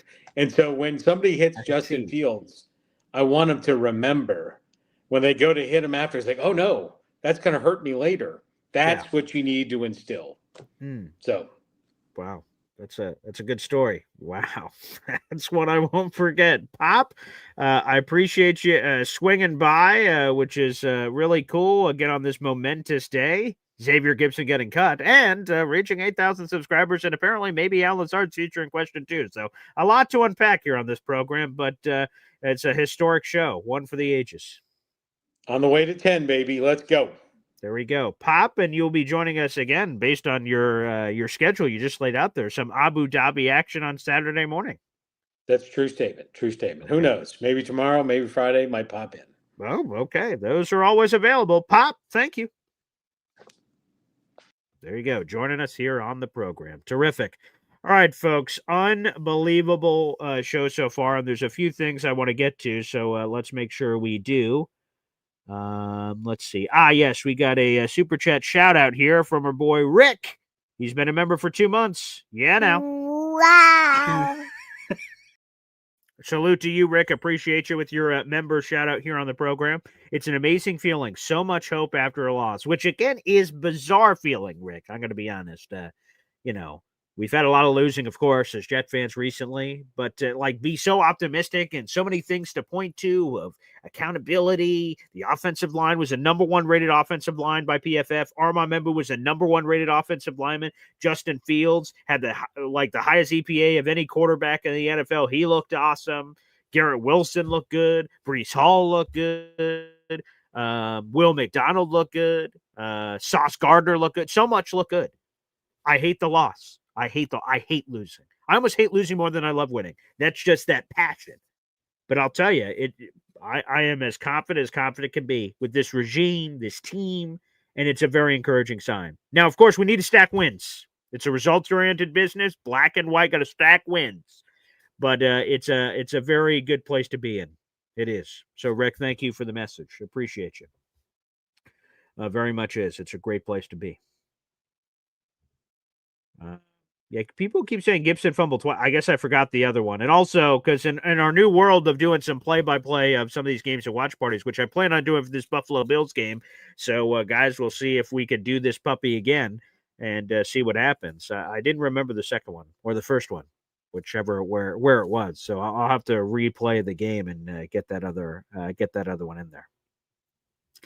So salute to everybody that called into the show today. CBW asking, is Lazard safe now? I don't know. I'm very confused. We'll have to wait to hear from Aaron Glenn. That should be coming up later this morning. We got a busy day today. Syracuse football plays Colgate. We'll have Colgate head coach, Coach Fitzpatrick, joining us on the Man Shot Show Boy Green Digital channel. I'll be back live on this channel at 11 o'clock with PFF NFL analyst Dalton Wasserman talking all things NFL. We've got a Jake Asman interview coming out later today. That'll be on the Man Shot Show Boy Green Digital channel. That's coming in the early afternoon. So much, an overflowing amount of interviews today, and I hope you guys could be a part of it. Again, thank you guys so much for 8,000. What an incredible number. That's amazing. That's awesome. That's so cool. Again, it just gets me all kinds of in the feels. To be at 8,000 subscribers is a wild, so cool, humbling number. So I appreciate you guys being with me for the journey, and cheers to 8,000 more, or however hell or wherever else it's going to go. John LG says, how many subscribers did you gain during the play-by-play of the game? Good question. I don't know, but there was clearly a surge during that. There was a big chunk. Like forever we were, whatever I said, 50, 60, 70 away or something on Sunday. Like, hey, 50, 60, 70. And then all of a sudden it got to a very real number, like 20. I'm like, whoa. So 30 subscribers maybe or something. I don't know. But like I said, I'll do it again. It's a lot of work. I enjoy the hell out of doing it because we have like the hour basically pregame show, which is Boy Green Daily on a Sunday. We've got the 3-4 hour live show, however long the game goes, and we're on a few minutes before, a few minutes after. And then the post show, which is like another hour. So it's 5 or 6 hours of coverage. Shout out to my family for being cool with all my craziness of all that. So we'll be doing it again. We'll be doing it again on Sunday for the Jets-Bills game, and hopefully for a massive Jets upset over the Buffalo Bills. So, yeah, man. Let's go back to the phone lines. 4 Jets fans in. What's up, buddy? Oh, not much. BG, congrats, man. Thank you, sir. Thank you so much. I just want to say I called it. If this truly goes down, Gibson gets cut. Mm-hmm. I couldn't be happier. Yeah. Which again, apparently it is by all accounts. All these beat reporters seemingly are confirming it out in the social media streets. We do have an article up. You guys can go check that out on this situation of Xavier Gipson apparently being handed his walking papers here. So accountability here, accountability. I was watching an all 22 breakdown of the Jets game, and something I didn't notice even during the game. I gave a shout out for Jeremy for his 2 catches. Oh yes. But if you 100%. go back and watch, there is 3, 4, maybe 5 plays where he manhandled JJ or TJ. Sorry, not. Yeah, JJ was up in the booth on that game. Yeah, it was TJ down on the field. Like, okay, if this is how you're going to develop, took you long enough. That's what I said. Now, again, here's the thing.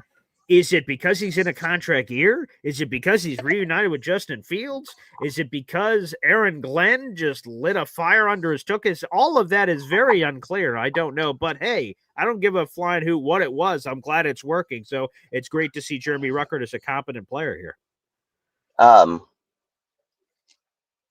Now, the Allen Lazard thing, I didn't see any of that. But do you think that opens up the window for a potential trade? Yeah,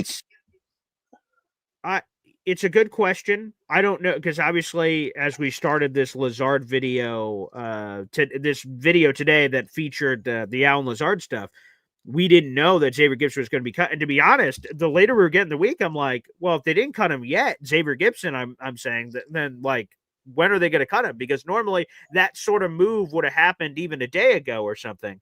So yeah, it would usually happen by Tuesday. Correct. Because today's a big install day to get you ready for Jets Bills. So we're going to have a ton of Jets coverage today because there's Aaron Glenn speaking, the players speaking, and stuff like that. So the later we got here, it's like, I guess X is making it this week. And then obviously we find out this morning that he's set to be cut. So what does that mean for Lazard? Who's going to replace Xavier? Is that a Jamal Pritchett signing?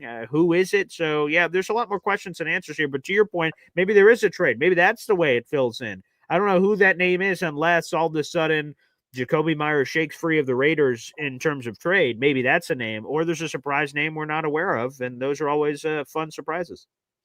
I mean, who's seen Harrison Phillips on the market? I know I sure did. I sure as hell did not. Absolutely not. I did not see it. So, you never know. Hey, I don't want that. I'm about to tell a story, but let me reiterate this player I'm about to say, I have no interest in. Okay. But a couple years ago, Tyreek Hill, who would have thought he'd become available out of nowhere? And it was a Jets-Dolphins race to see who could land him. And I'm like, whoa. And then the Dolphins won him, and it works out for us because we ended up with Garrett Wilson. So I'm very happy with how that turned out. And no, I'm not interested. Apparently, they're looking to trade him. No, thank you. No, thank you. And no, thank you. We don't need the drama. No, hell no. I don't need any of that. Thank you very much. Now, of the 2 that we cut and brought back, we got both Smith and Skinner back on the practice squad, didn't we? We did. Brandon Smith, Quentin Skinner, Jamal Pritchett. All 3 of those receivers that were all highly represented. There's one more receiver in there, too, because I remember there being 4. So let me double-check who that 4th receiver is that's not immediately jumping to my mind that's on the practice squad. Who's that other name? I can't think of the name either. Let me see. But I'm pretty sure that we had 4 here. Let me see. They would be at the bottom here. Practice squad. Okay, here we go. Finally got there. I'm a monkey operating a spotlight over here, for God's sakes. Here we go. Oh, no. So it's only the 3. So it's Brandon Smith, Jamal Pritchett, Quentin Skinner. I thought there was a 4th there. Maybe. Oh, it was Tyler Johnson, but now Tyler Johnson's back on the team. So, no, yeah. So we have those 3. So I am curious if another move is to come. It's a good question, though. Now, the question is, with the way they're seeming to almost be favoring the receivers over tight ends, just the way week 1 went. Sure, yeah. Do you think they bring the size or the speed? You got Smith, an Allen Lazard-esque player, or you got Skinner, more of the take the top off Robbie Anderson-esque player. Sure. Robbie Anderson, I remember when he was named that. Yeah, Sun God, chosen one, Sun God, chosen. Yeah, whatever, dude.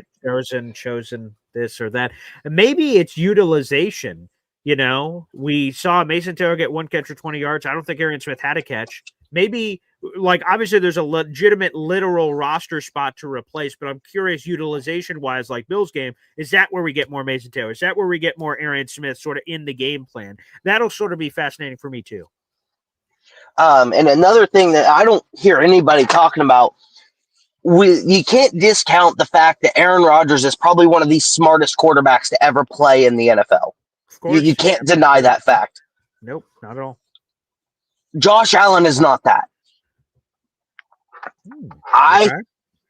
I really do think that it was more of, the more I've been thinking about it, it was more of Aaron figuring the secondary and playing them against themselves.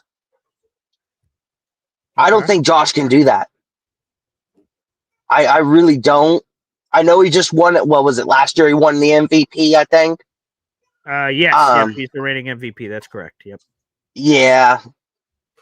I don't think he can. I don't think he's got the football IQ. He's a cannon with legs. That's what he is. Okay. I mean, so let's see how that secondary looks this week. After that, you just start getting worried.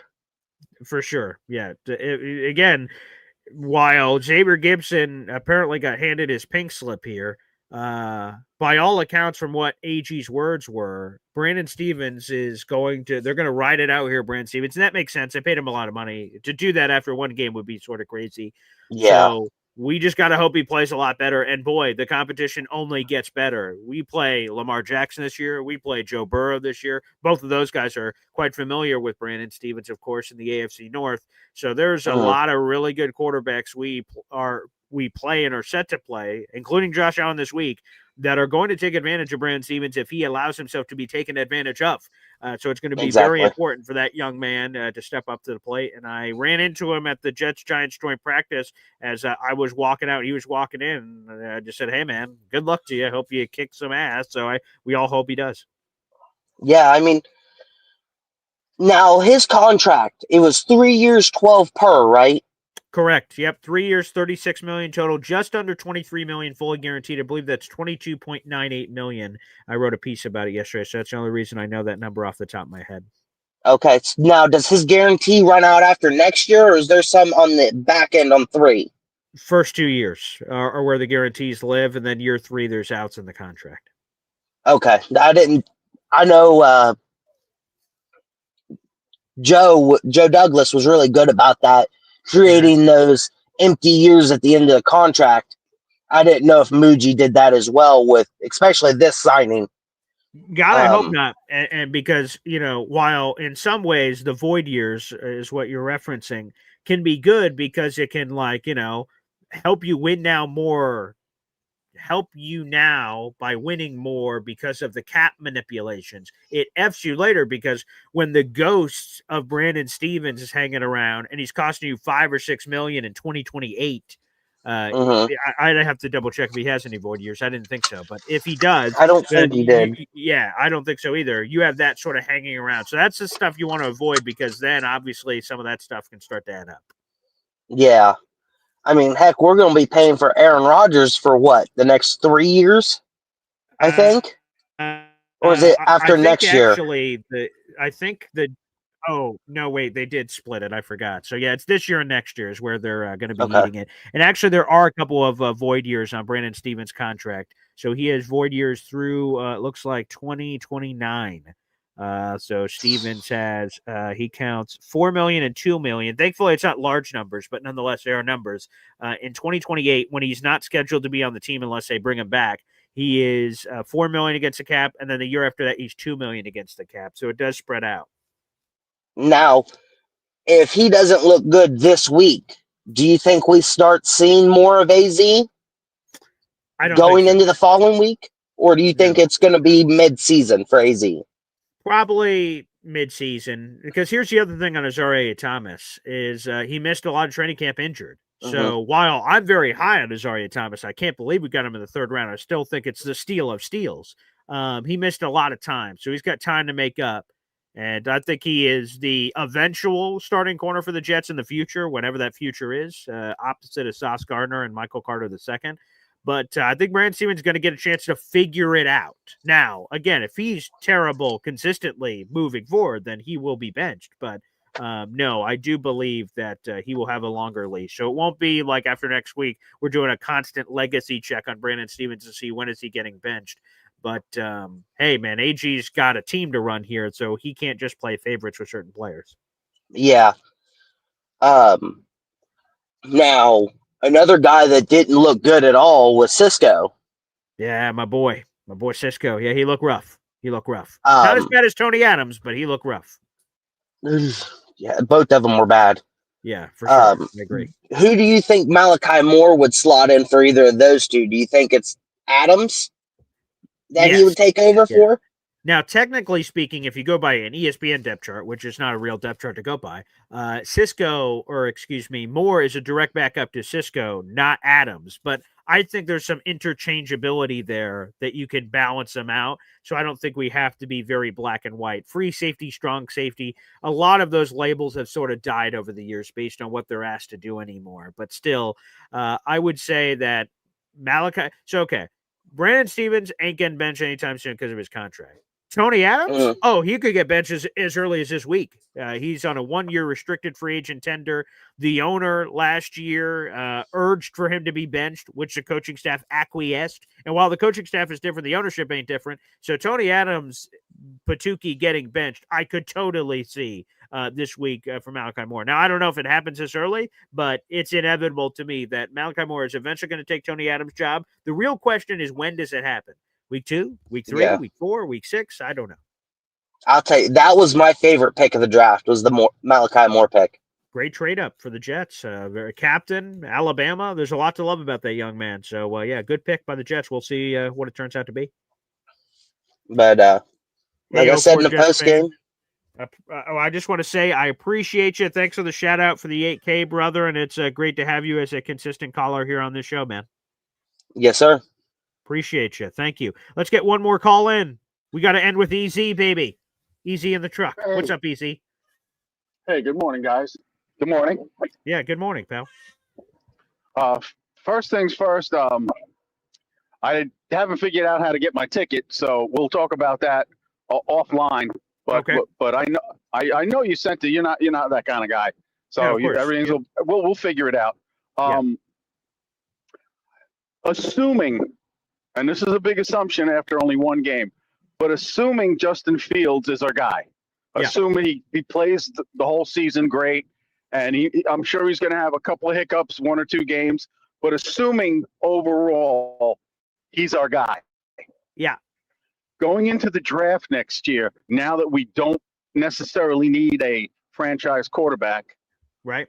What would be the first 3 positions that you would address? Ooh, what a great question.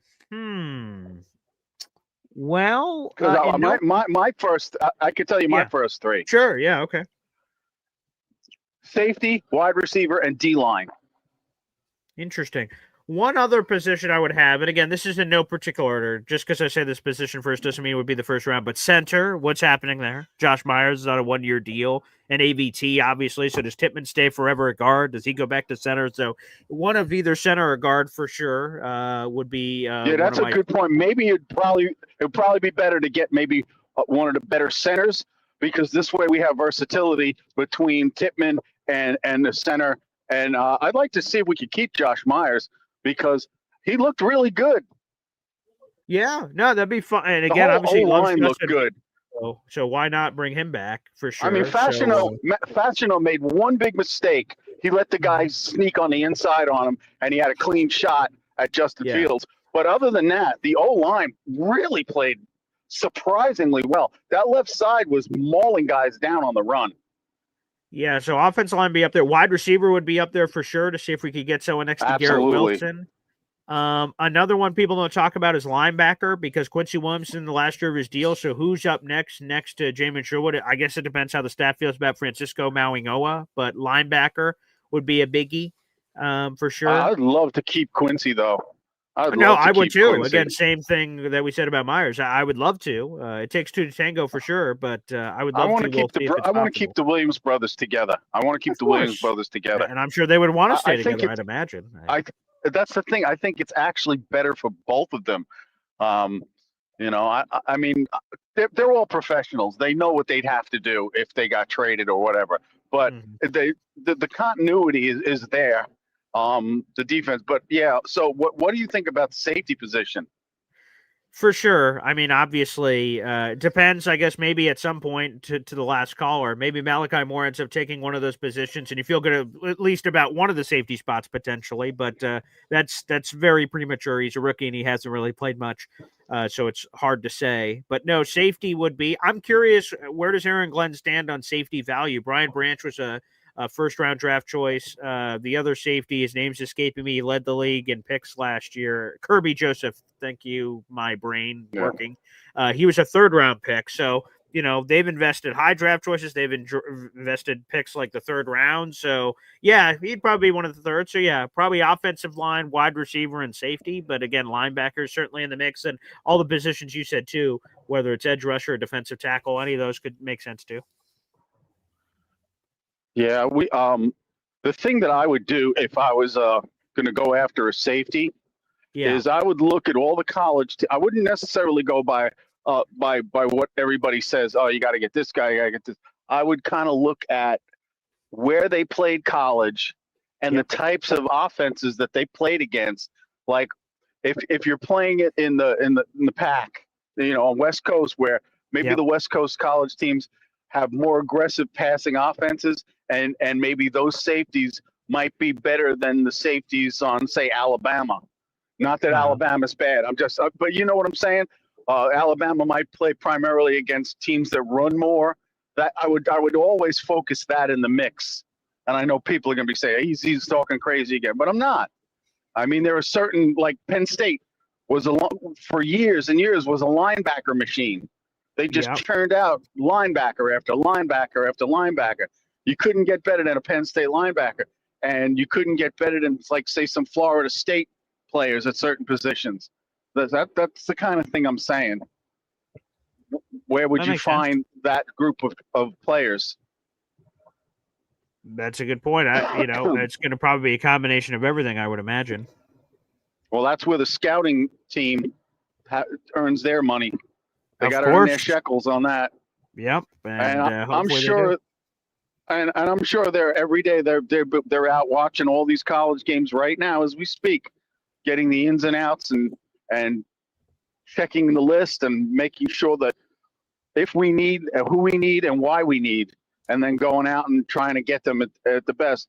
And also, my third point is right now the teams have established practice squads, which means we could pluck anybody. They don't protect. It used to be in the day you could protect 6 players on your practice squad. We're stone cold lead pipe. Yeah, four of them you could before. Yep. Now it's wide open. So I mean, we could just pluck somebody off of another team that has a spare safety or a spare offensive lineman. Sure. Who knows? I mean, it's all conjecture at this point because we're not in the meeting rooms. We don't know what's going on. And my final thought, I'm sorry for Xavier Gipson. Never good to see a man lose his job. Of course. Never a good thing. But, I mean, this is NFL means not for long. Mm-hmm. You make a mistake, it is what it is. I mean, these players and these coaches, they have a very, very short window. Most head coaches in the NFL maybe get 4 years if they're not successful, and then they're gone. And then for some of these guys, it could be like years before they could make it up to head coach again. I mean, it took Todd Bowles a couple of years to make it back up to head coach.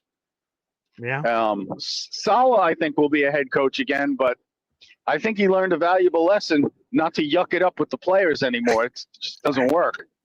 Clearly not. That's a good point to end on, Easy. I appreciate you.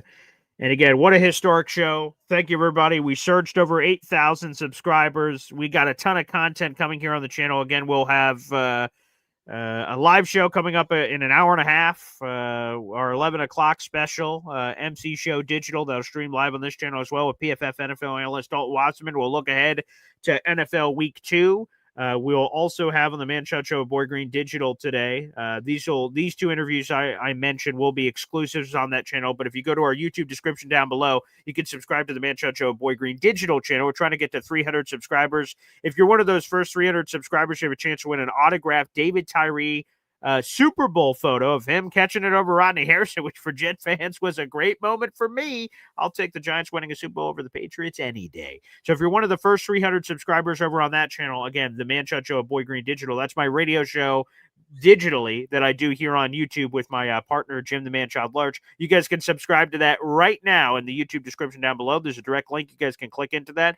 And if you guys are one of the first 300, you are eligible for that giveaway. And that is free. On my channel, you have to pay $3 to win some of our prizes. On that channel, everything's free. Everything's free. So make sure you guys subscribe over to that channel, and you guys will catch our interview with Colgate football head coach, Coach Fitzpatrick, and Jake Asman. We talk to Jake Asman every single week, talking all things New York Jets. That's at MC Show Digital here on YouTube. Thanks, everybody, for tuning in. Cheers about 8 bleeping K, baby. And what a friggin' time. It was awesome. And yes, as Indy Jet says, the Mike White giveaway, we will do the Mike White giveaway. I have no way to do that live right now on the show, unfortunately, with the wheel. You have to punch in all kinds of names. So I will be giving that away this week, I promise. A Mike White autograph photo, we will be giving that away here on the channel. So stay tuned, everybody, and we'll reveal how we're going to give that away somewhere here over the coming days. Appreciate you guys. Thank you so much for tuning in, and we'll see you in a little bit. Take care. 8K, baby.